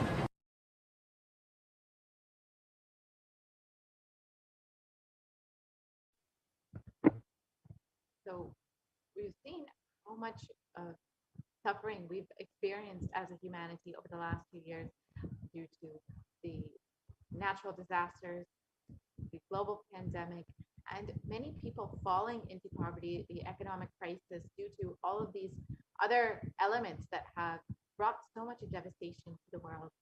And we have experienced so much of suffering at this time. And according to the World Health Organization, the total number of cases of COVID-19 is well past 221 million people across the globe. And Healthline.com states that new COVID-19 cases have risen to more than 150,000 per day in the United States.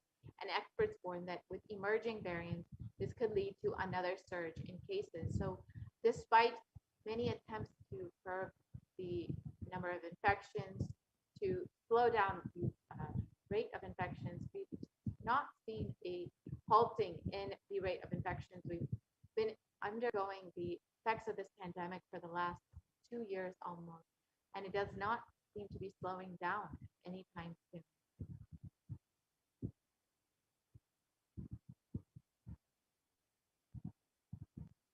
And it is at this time Bhagavan Sundareshwara has come down to alleviate the suffering of humanity. HDH Nithyananda Paramashivam is the greatest and most unique manifestation of Paramashiva as a complete being. He assumes the physical, subtle, light bodies as and when he wants, plays with all the physical realities, and corrects, alters, intervenes, influences, changes, adds, removes, deletes anything in the physical plane as and when he likes, without even a reason, just for fun.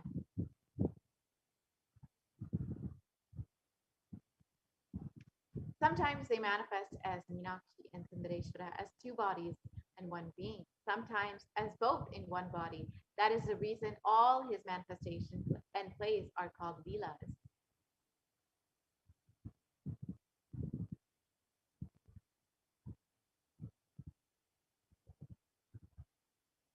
From the Shuddhatvaita Paramashiva Sayujya Samadhi space, Irina Sundareshwara Paramashiva will be manifesting through this supreme manifestation.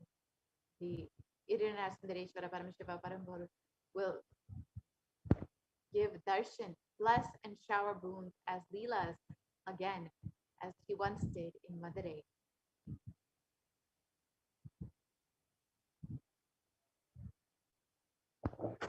Sundareshwara Paramashiva himself has come down again in the form of the Supreme Concept of Hindus, His Divine Holiness, Bhagavan Nithyananda Paramashivam, as Swamiji, just to continue his legacy and Leelas.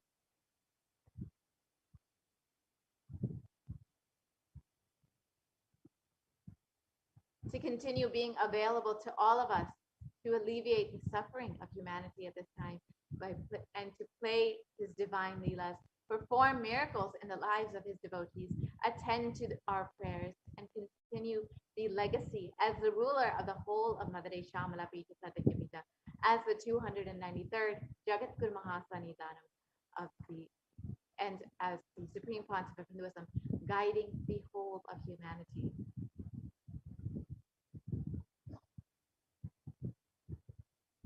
And when you witness the Bhava Samadhi Darshan, your neurons mirror that of the avatar. The mirror neurons activate and process all the observed movements or information of the avatar just by seeing. That is, our entire body, silently and without movement, recreates what is happening distances far away, experiencing the superconscious energy radiated by the avatar. As an effect, the mirror neurons also powerful. All the powerful cognitions and powers of Bhagavan Sundareshwara are mirrored inside of you.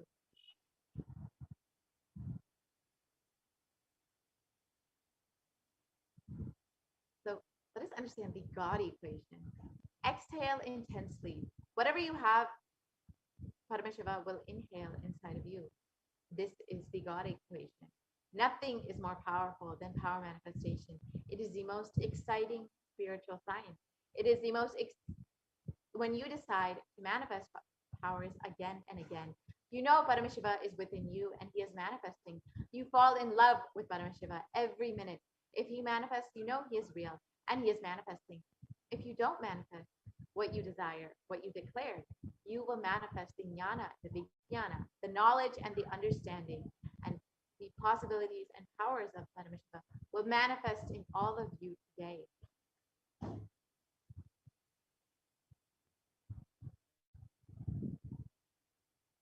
So now, let us understand who is the Supreme Concept of Hinduism, who is manifesting Bhagavan Sundareshwara for each and every one of us to continue all his leelas and legacies once again.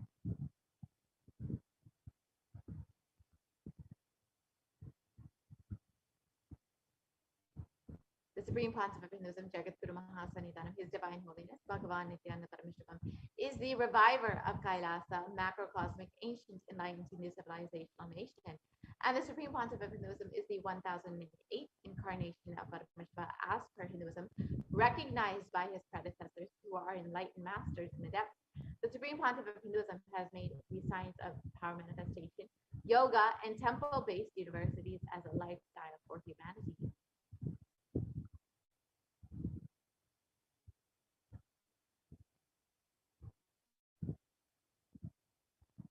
And the Supreme Concept of Hinduism has been ordained as the 233rd Guru Mahasanidhanam of the Kanchi Kailasa Satyapita. We can go to the next slide and see the photos of the Supreme Concept of Hinduism being ordained as the 233rd Guru Mahasanidhanam at the very young age of 9. Yes, we can continue to the next slide, please. Yes, so you can see here the Supreme Concept of Hinduism being coronated, ordained as the 233rd Guru Mahasanidhanam of the Kanchi Kailasa Satyapita, the Tonde Mandaladinam, at the ripe age of 9. And here you can see the Supreme Concept of Hinduism doing Abhishekam for the deities of the Surya Vamshi Sanghi Samrajam, where the Supreme Pontiff of Hinduism is the incumbent emperor of.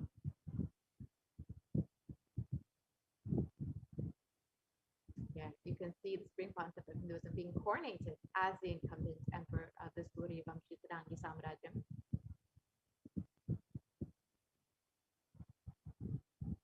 And the Supreme Pontiff of Hinduism has also been coronated as the 293rd Jagat Guru Mahasannidhanam of the Kailasonatha Shamala Pija Sarvajna Pija. Here you can see the photos of the coronation.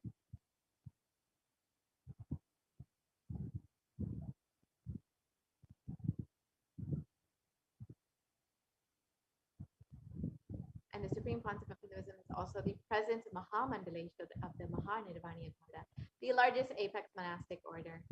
You can see the photos of the Supreme Pontiff of Hinduism being coronated as the Mahamandalesha.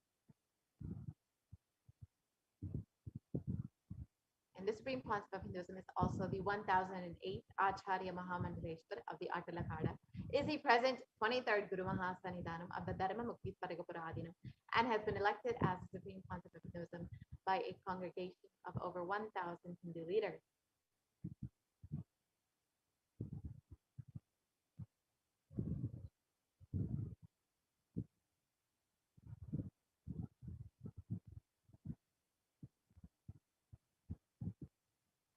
You can see the Supreme Pontiff of Hinduism being recognized by his contemporaries.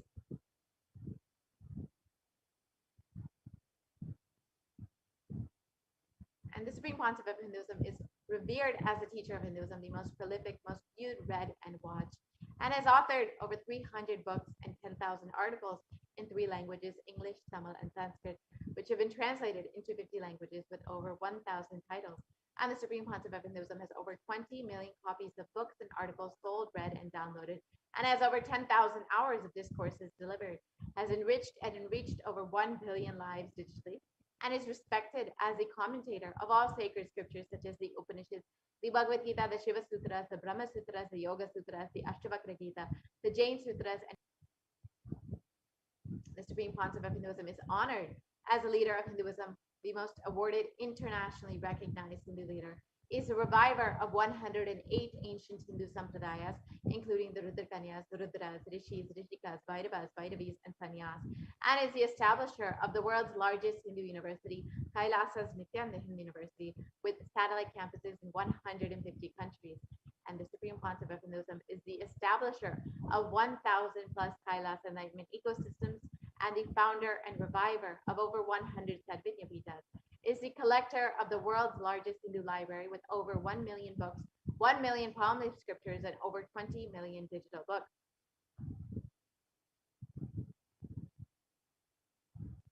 And the Supreme Pontiff of Hinduism has established spiritual de facto embassies of Kailasa all across the globe, which include 22 Hindu universities, 186 extended campuses of NHU, 242 Nithyananda Gurukuls, 22 Nithyananda Nyanalayas, 38 temple monastery complexes, 2,100, more than 2,100 Paramashivoham shakas, over 1,800 youth centers, 19 kingdoms or Sarvajna Pitas, 25 e-Kailasas, over 1,800 ASB centers, 120 temples, over 5,300 healing centers, 22 food banks, 12 animal shelters, 34 satsang temples, 418 Paduka mandirs, and over 2,100 satsang centers. And each of these spiritual de facto embassies act as enlightenment ecosystems to nurture the science of enlightenment and share it with the world, especially at this time when the world is in need of the sciences, the spiritual truths from Hinduism.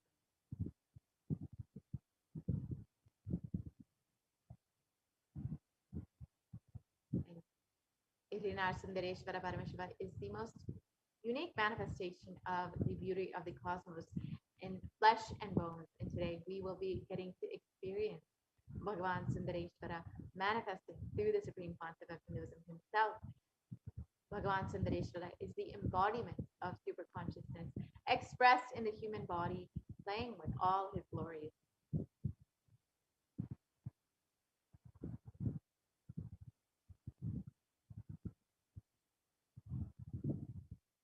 Bhagavan Sundareshwara is the greatest, most unique, and most complete.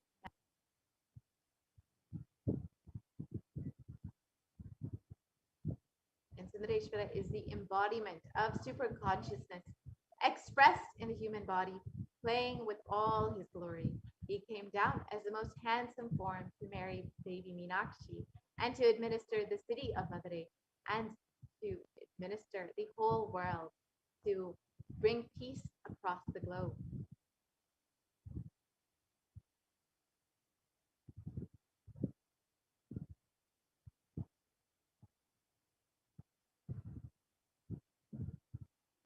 And to ensure this tradition of living masters continues on to elevate the humanity for millennia, Bhagavan Sundareshwara and Devi Meenakshi enthroned their direct representatives and their divine energies in the form of the continuing lineage of living masters, the Guru Mahasannidhanams, with the responsibility to train and groom the kings in administration, constitution, and governance, acting as regents. They also performed the spiritual initiations on the kings and the citizens of the kingdom, imparting the enlightenment science to them. And of course, the lineage began with Devi Meenakshi and Bhagavan Sundareshwara and has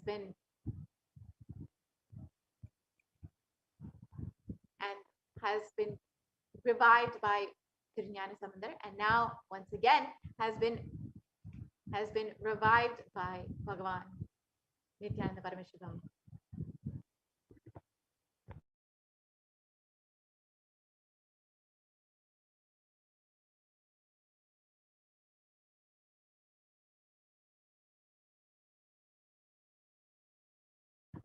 Sorry, we can go back to the previous slide, please. Yes, we can go back to the previous slide, please.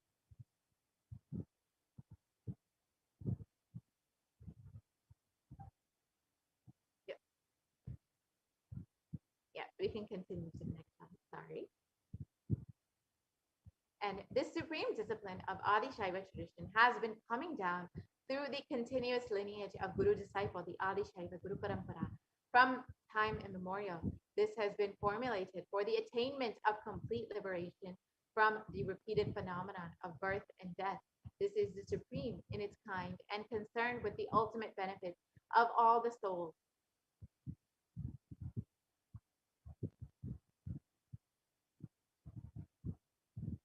And on the 27th of April, 2012, the Kailasana Shamala Pita Sarvindya Pita, this rare and sacred lineage of pontiff, has been systematically carried over in an unbroken progression from the ages. The chosen emissaries of Bhagavan Paramashiva and Devi Meenakshi, the Guru Mahasannidhanams of Kailasana Shamala Pita Sarvindya Pita, are the direct representatives of the cosmos. And on the Srila Shri Nithyananda Shri Jnana Sambandha Deshika Paramacharya Swamigal was formally appointed as the 293rd Guru Mahasannidhanam of the Kailas Lonatha Shamala Pita Sadhyamita, our very own Swamiji. And he is the lawful successor, descendant, and inheritor, invested with all the powers, duties, obligations to perform the rituals, spiritual, religious, and customary rites vested in the Kailas Lonatha Shamala Pita Sadhyamita, and has been reviving its spiritual, religious, and linguistic epicenters to their original glory.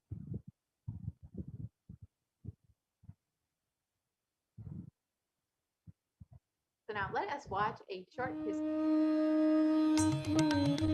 The ancient temple town of Madurai in southern India boasts of a 2,500-year-old history of spirituality. Historians trace Madurai's existence back to the 3rd century BC, making it one of the oldest continuously inhabited cities of the world. Legend says that Madurai was established by the cosmic mother herself, who incarnated as Princess Meenakshi, daughter of the pious king Malayadwaja Pandian. An able queen and a fearless warrior, Meenakshi expanded her empire right up to Kailash in current China. But when she came face to face with the Lord of Kailash, Shiva himself, she recognized him as her eternal consort and dropped her arms to become Shiva's companion for life. Along with Shiva, or the beautiful Lord, Meenakshi reigned over her kingdom for a glorious 166 years. In course of time, with the rise of Jainism as a religious force, Madurai too fell to its powerful influence and Shaivism all but vanished from the sacred kingdom Shiva himself had once walked the earth. The renaissance of Shaivism in Madurai was the sacred task of a child incarnation, Tirunjana Sambandar, one of the 4 visionary saints of Shaiva Siddhanta tradition.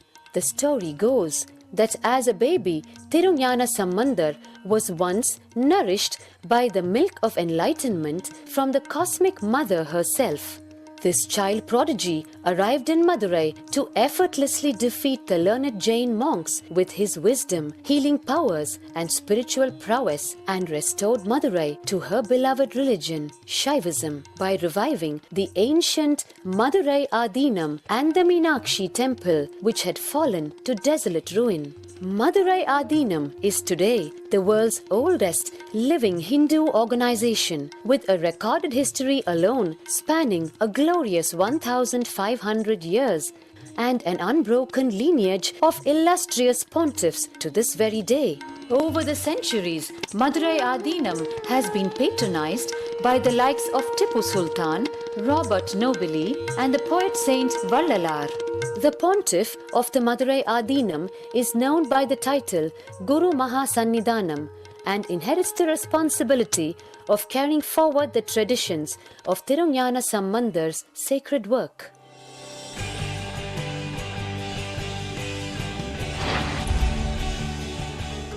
On 27th April 2012, a new era began in the history of Madurai Adinam. The 292nd Pontiff, Srila Sri Arunagirinatha Jnana Sambandha Desika Paramacharya Swamigal, guided by intuition and inducement by Lord Shiva, coronated a charismatic young saint as the 293rd Pontiff of the Madurai Adinam. An accomplished yogi, a pragmatic social visionary, and an adept in mystical sciences, His Holiness Paramahamsa Nithyananda is revered as a divine incarnation by millions worldwide. Within weeks of his ascent to the sacred throne, he brought about sweeping changes to the Adinam, including the renovation of the ancient monastery, Annadan, free food for thousands every day, free medical camps, yoga classes, scriptural study, spiritual healing, and meditation programs.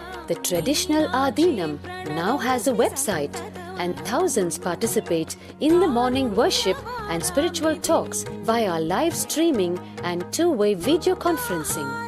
Vast properties belonging to the Adinam are being reclaimed from illegal encroachment. Its numerous temples are being restored to sanctity, and the neighboring villages are being adopted with basic amenities, education and medical care being provided for all. His Holiness dreams of an authentic Vedic Renaissance for which India has already waited too long.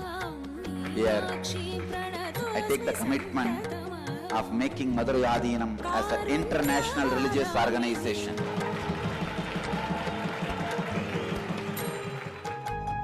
We will fulfill all the responsibilities of Madurai Adinam, make Hindu tradition, Saiva tradition alive, revived, lived, celebrated all over the world. With a brand new pontiff at its helm, Madurai Adinam promises to be more than just another traditional monastery, as a whole generation turns to spirituality for answers. The changes at Madurai Adinam mirror the changing role of spiritual organizations today as power centers and guiding forces, forging the enlightened government of the new world.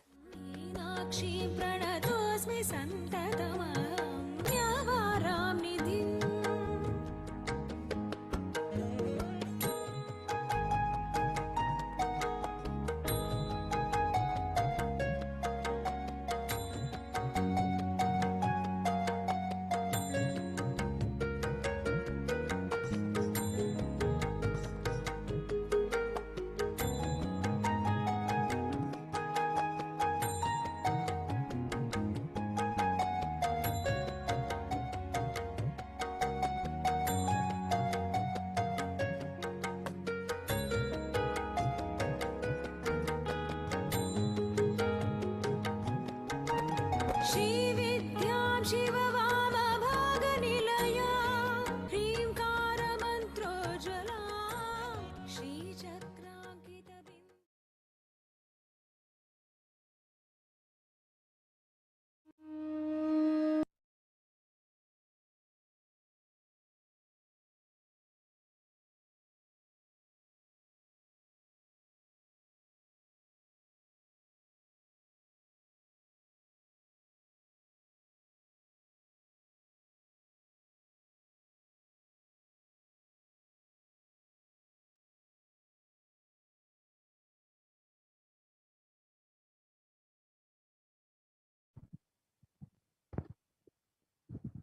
So once again, Bhagavan Sundareshwara has come down as the Supreme Concept of Hinduism to bless the whole of humanity. For us, Bhagavan Sundareshwara is not a history, he is a happening. Bhagavan Sundareshwara himself has come down again in the form of the Supreme Concept of Hinduism as Swamiji, the 1008th incarnation of Paramashivoham, to revive Hinduism, to continue being available to all of us, playing his divine leelas, performing miracles in the lives of his devotees, attending to our prayers, and continuing the legacy as the ruler of the whole of Madurai Shamala Puja Sarvakimita, as the 293rd Jagat Guru Mahasanitanam and the Supreme Concept of Hinduism, guiding the whole of humanity. And now, due to intense samadhi of the Supreme Concept of Hinduism, we will be having the alive darshan and satsang of the Supreme Concept of Hinduism, the replay of yesterday's beautiful satsang. So do stay tuned for that. We will be having that satsang very shortly.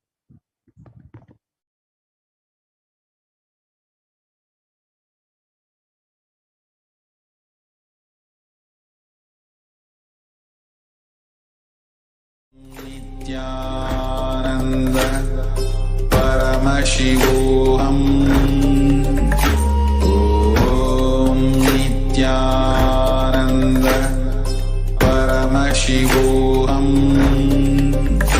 Om Nithyananda Paramashivoham.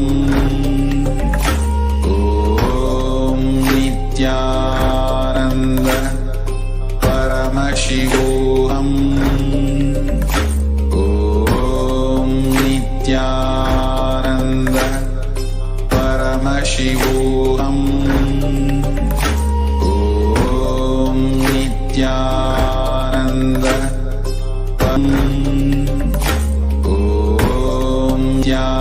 Nithyananda Paramashivoham. Om Nithyananda Paramashivoham. Om Nithyananda Paramashivoham. Om Nithyananda Paramashivoham. Om Nithyananda Paramashivoham. Om Nithyananda Paramashivoham. Om Nithyananda Paramashivoham. Om Nithyananda Paramashivoham. Om Nithyananda Paramashivoham. Om Nithyananda Paramashivoham. Om Nithyananda Paramashivoham. Om Nithyananda Paramashivoham. Om Nithyananda Paramashivoham. Om Nithyananda Paramashivoham.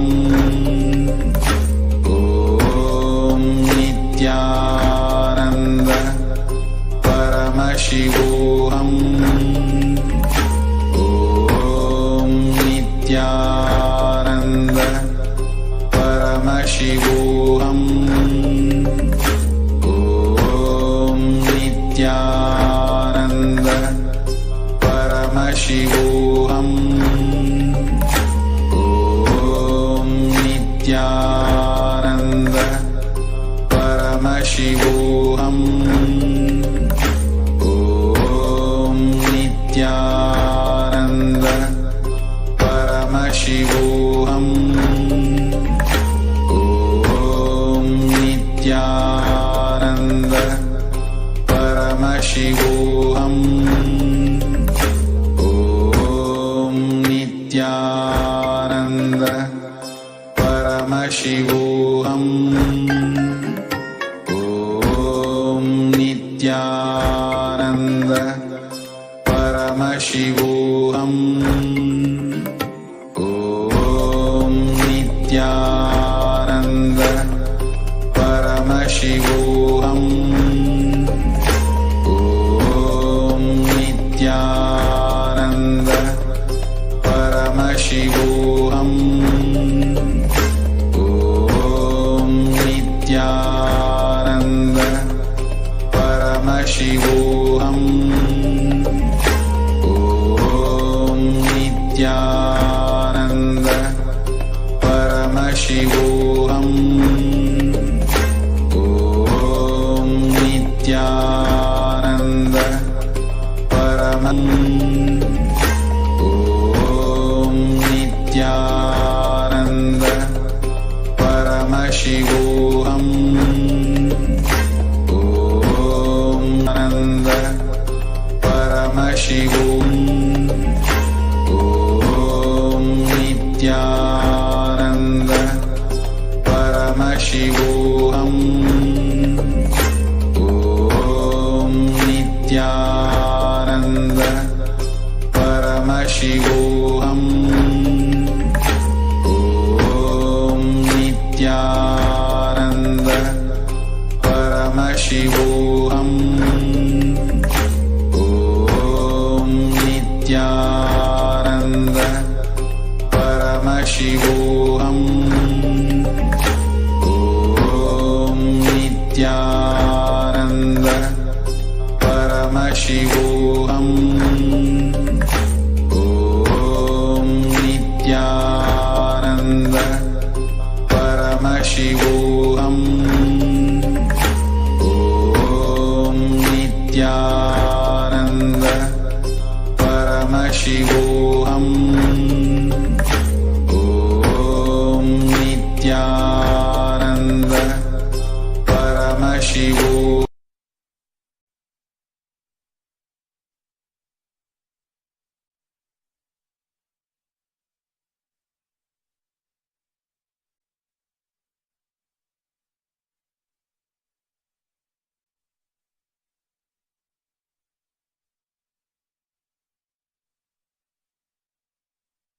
Connecting with the divine with your eyes closed is meditation.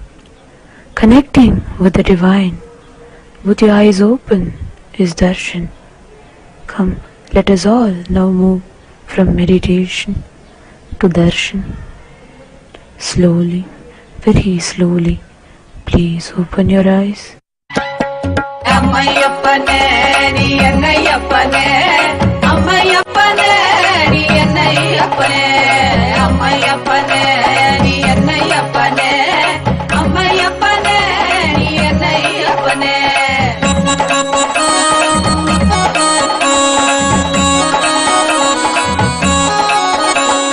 மக்களுக்காக மறுபடியும் நீ அவதரித்தானே, மக்களுக்காக மறுபடியும் நீ அவதரித்தானே. அம்மையப்பனே நீ என்னையப்பனே, அம்மையப்பனே நீ என்னையப்பனே, அம்மையப்பனே நீ என்னையப்பனே, அம்மையப்பனே நீ என்னையப்பனே.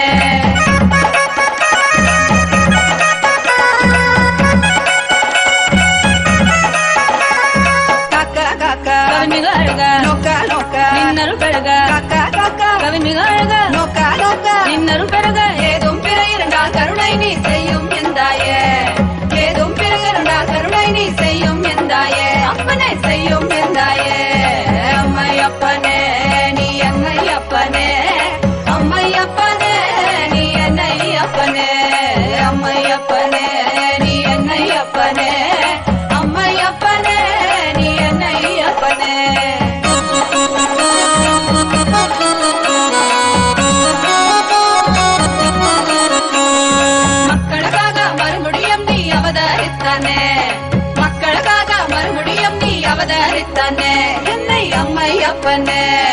அம்மையப்பனே நீ என்னை அப்பனே அம்மையப்பனே நீ என்னை அப்பனே அம்மையப்பனே நீ என்னை அப்பனே அம்மையப்பனே நீ என்னை அப்பனே அம்மையப்பனே நீ என்னை அப்பனே அம்மையப்பனே நீ என்னை அப்பனே நீ என்னை அப்பனே அம்மையப்பனே நீ என்னை அப்பனே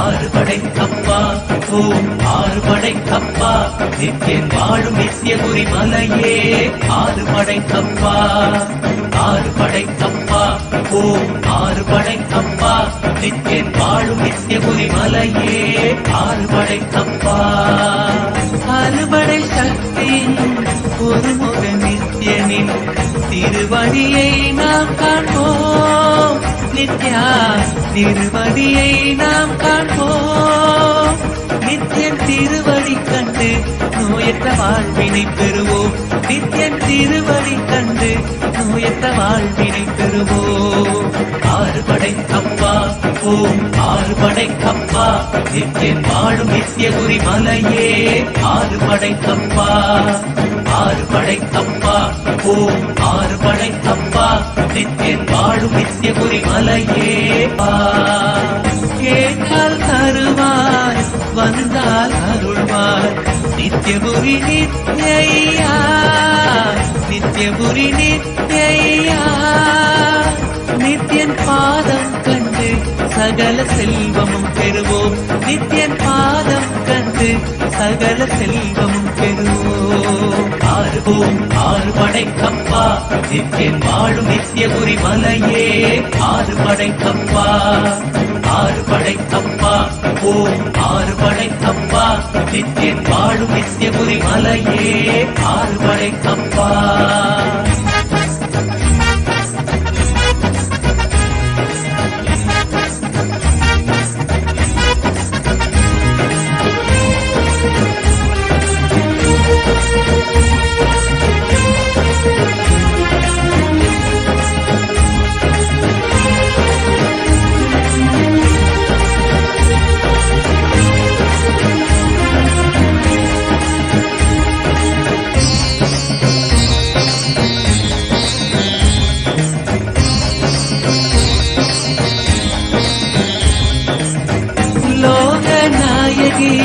पुत्र नंदने नित्येश्वर रूपा नित्या नित्येश्वर रूपा उनै तंजम अடையும் பக்தரை காத்தருள்வாய் ஐயா உனை தஞ்சம் அடையும் பக்தரை காத்தருள்வாய் ஐயா ஆறுபடைக்கப்பா ஓம் ஆறுபடைக்கப்பா நித்தியன் வாழும் நித்தியபுரி மலையே ஆறுபடைக்கப்பா ஆறுபடைக்கப்பா ஓம் ஆறுபடைக்கப்பா நித்தியன் வாழும் நித்தியபுரி மலையே ஆறுபடைக்கப்பா மார்கழி மாதத்தில் குதித்த நித்தியனே நித்தியபுரி நித்யா நித்யா நித்தியபுரி நித்யா உன் பாதம் கண்டு நாங்கள் சரணடைந்தோமே உன் பாதம் கண்டு நாங்கள் சரணடைந்தோமே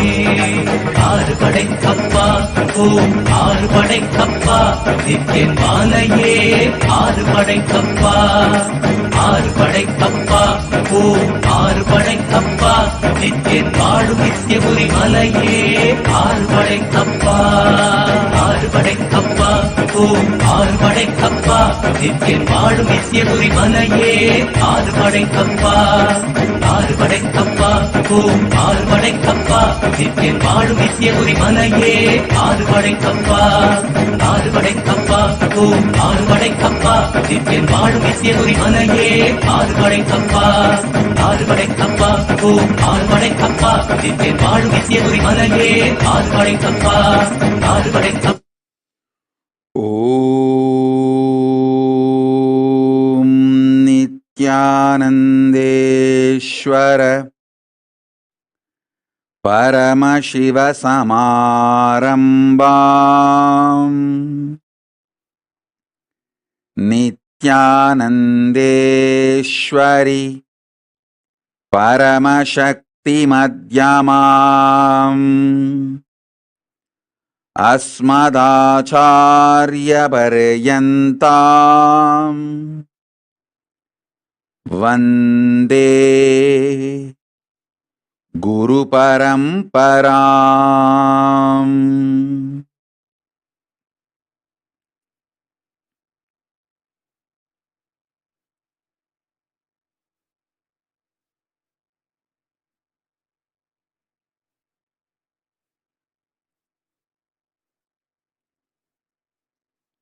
I welcome all of you with my love and respects. I welcome all the living and practicing Hindu from all over the world.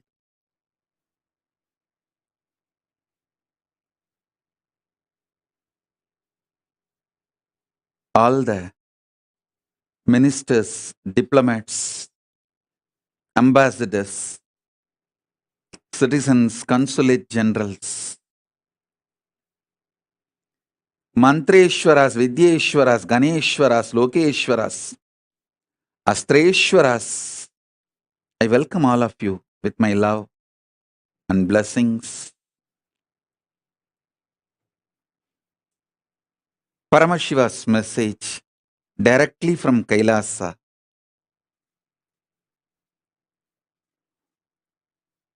Fourth force, strong nuclear power,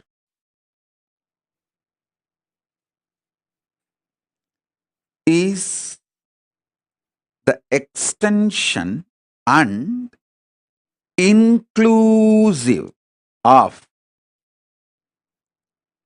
gravity, electromagnetic force, weak nuclear force, all its permutation combinations. Listen. The fourth force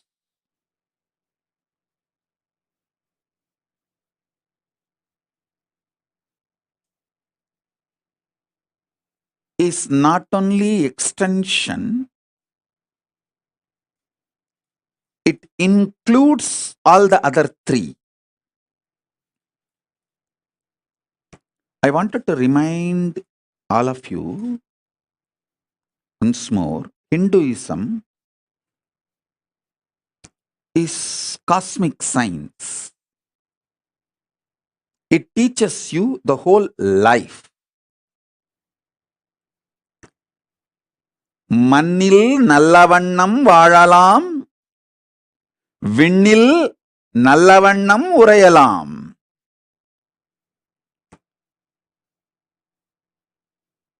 மண்ணில் வாழும் அறிவியலும் விண்ணை ஆளும் அறிவியலும் சேர்ந்ததே சனாதன Hindu தர்மம். Listen. A blissful, happy life with all the auspiciousness in this plane and the most auspicious, beautiful, powerful life in the higher planes. Hinduism teaches you the science of this. It's a cosmic science. Feel pride and feel blessed. You are born Hindu and are practicing Hindu. You have been given this powerful knowledge. You are the inheritors of this great powerful knowledge. One of the worst crime done to humanity is teaching humanity that you have only one life. No. Listen to this carefully.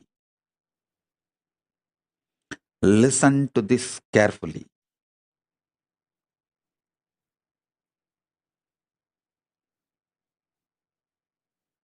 telling you only we exist, human beings exist in this universe is stupidity.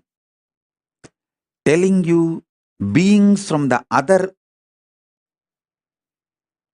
planes, other universe, other parts of the universe are aliens is criminal, crime. Beings from other planes are neither aliens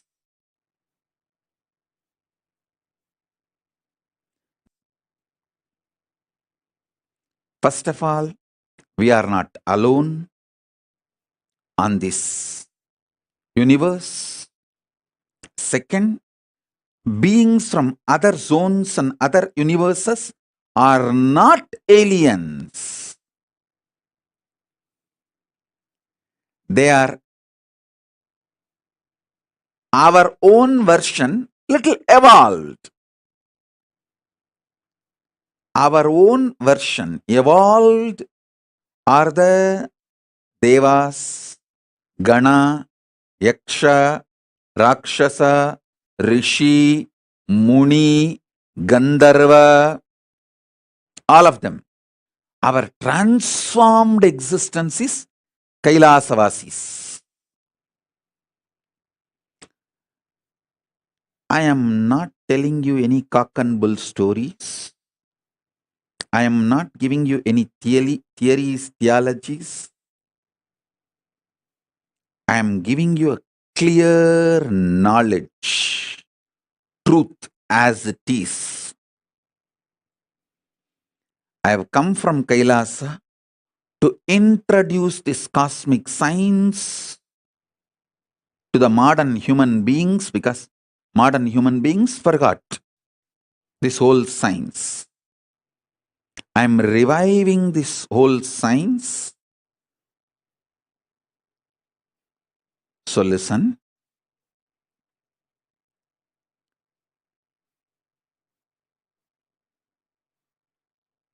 Last few satsangs I was talking about these four forces.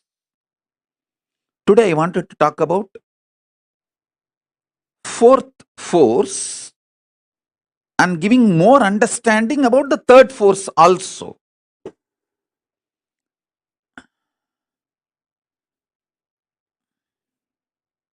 Everything you know about the nuclear power, quantum physics, parallel universe, everything which is established, this multiple existence, all of it put together is third force. Third force's imaginary fantasy extension. If you do a scientific fiction movie, sci-fi movie, based on all your understandings about the third force, it is fourth force. Listen. Till now, human beings have not decoded the fourth force in a concrete way, but the fourth force is all possibility of third force. Because it is all possibility of the third force, any science fiction movie you develop based on anything you know about the third force is a reality in the fourth force. Listen to that. I'm repeating. Any fantasy imagination you develop centered on the principles you know about the third force is part of the fourth force. Because the fourth force is everything you can imagine as an extension, transformation, multiplication of the third force and more.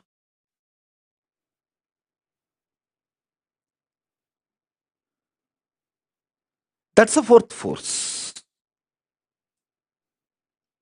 Let me give you some more understanding about the third force. Listen. Multiple universes, planes exist. That's the first thing.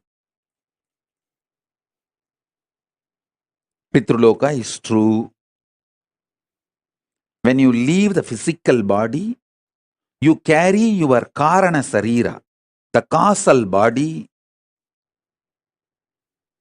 your deep-rooted patterns, and reach the Pitruloka and live. I am not lying to you when I say, if your generations give you the Shraddha and Pinda only, you will be happy and have a social respect in the Pitruloka. I am not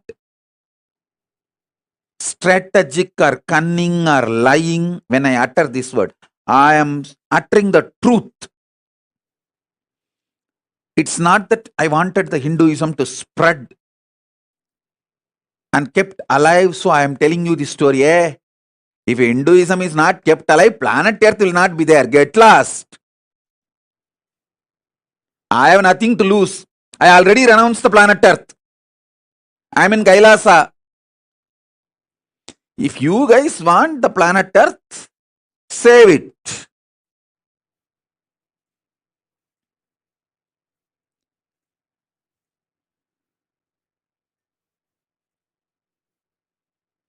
I am here only to give you the truth as it is. Making it into the lifestyle is your responsibility. Listen, especially the people who are already successful, having basic needs of your life fulfilled, like you already have a spouse, kids, car, house, basic needs. All those people, those of you, it's your responsibility to create ecosystem for your next generations to understand, internalize the science of Hinduism, the cosmic science, the greater science, and keep it alive. I was so happy when I educated myself about this ISKCON's temple they are building in Mayapur. The temple of Vedic Planetarium, where they are describing the Vaishnavite Srimad Bhagavatam description of the multi-universes, the multiple universes, the different lokas.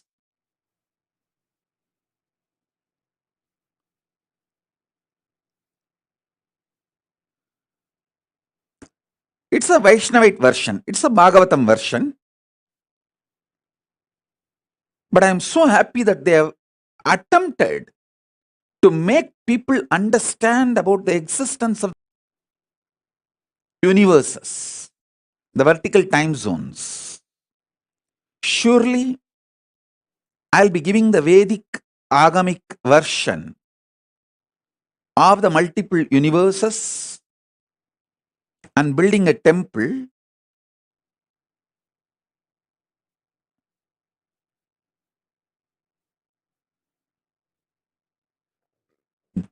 to showcase to all of you and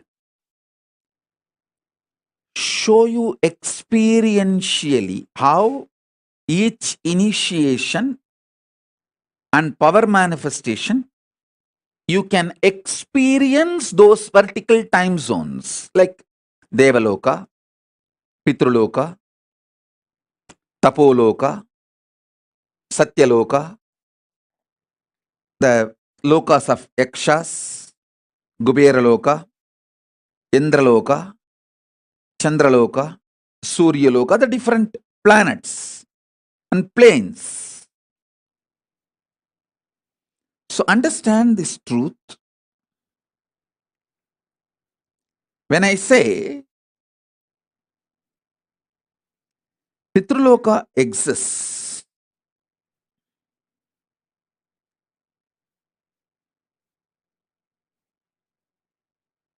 It is true.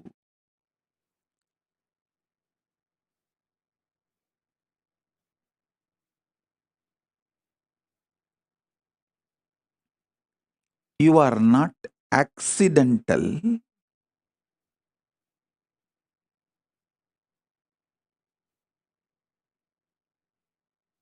Evolution of some biological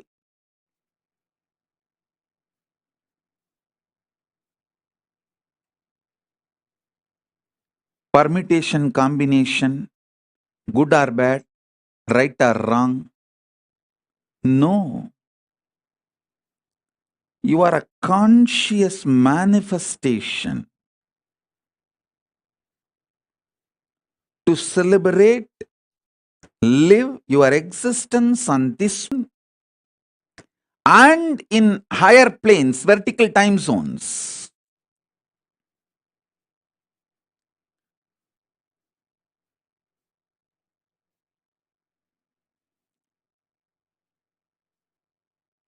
I am giving you the truth and my vision to create an ecosystem where this truth can be lived and celebrated.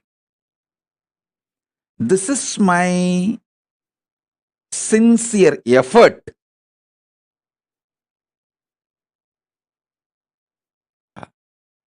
Whether the first Kailasa I manifested in Tiruchengodu or the Kailasa I am manifesting in multiple places now, or the Mahakailasa I am manifesting, this is the vision. Vision is where human beings are given a very powerful supportive ecosystem where they are complete about everything related to this world: health, wealth, beautiful relationships, success, feeling empowered, enlightened, and know about the vertical time zone, multiple universes, and start experiencing it, preparing themselves to live in those spaces after they leave the body. Because life doesn't end when your body stops functioning. No.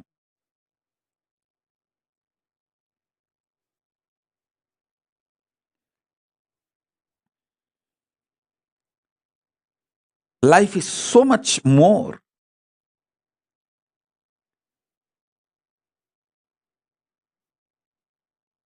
Than you can even imagine, understand.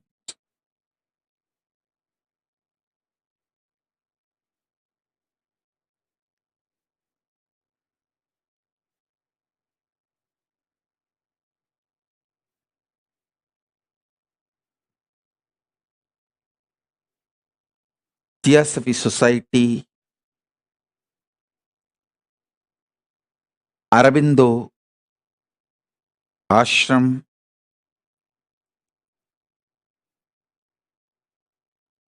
Paramahamsa Yogananda, Osho, Maharishi Mahesh Yogi, ISKCON,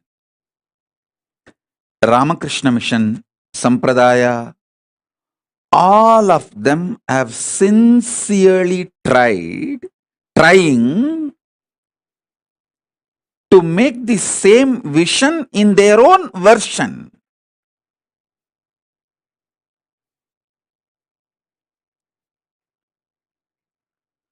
I am trying to create most updated, because now know all the insecurities of this, why something is successful and why something fails. Above all, time is in my favor, age is in my favor. I am too young, I am only in early 40s.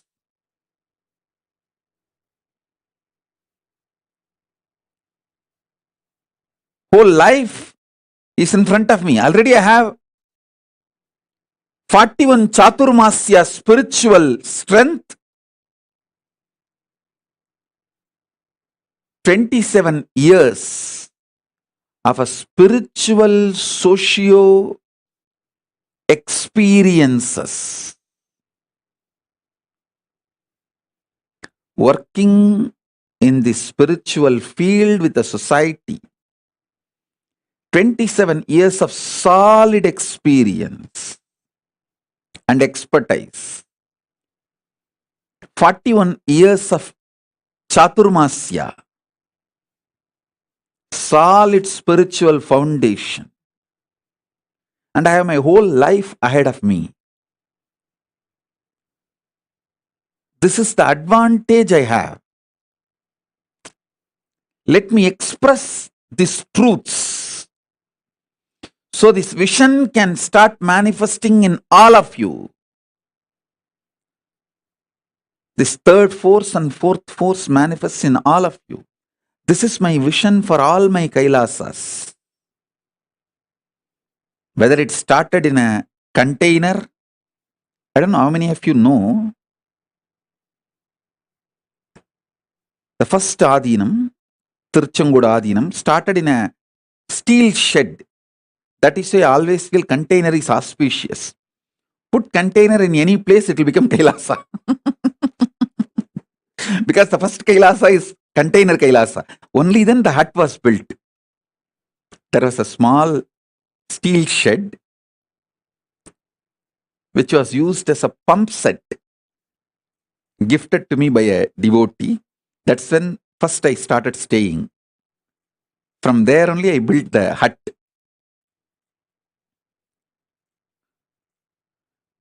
So that is why even now, anywhere people give me, donate property, I tell them first put a container, plant a container, start container Kailasa. From there it will evolve. From container Kailasa to uncontainable Kailasa. The vision is same. Where we come for human beings,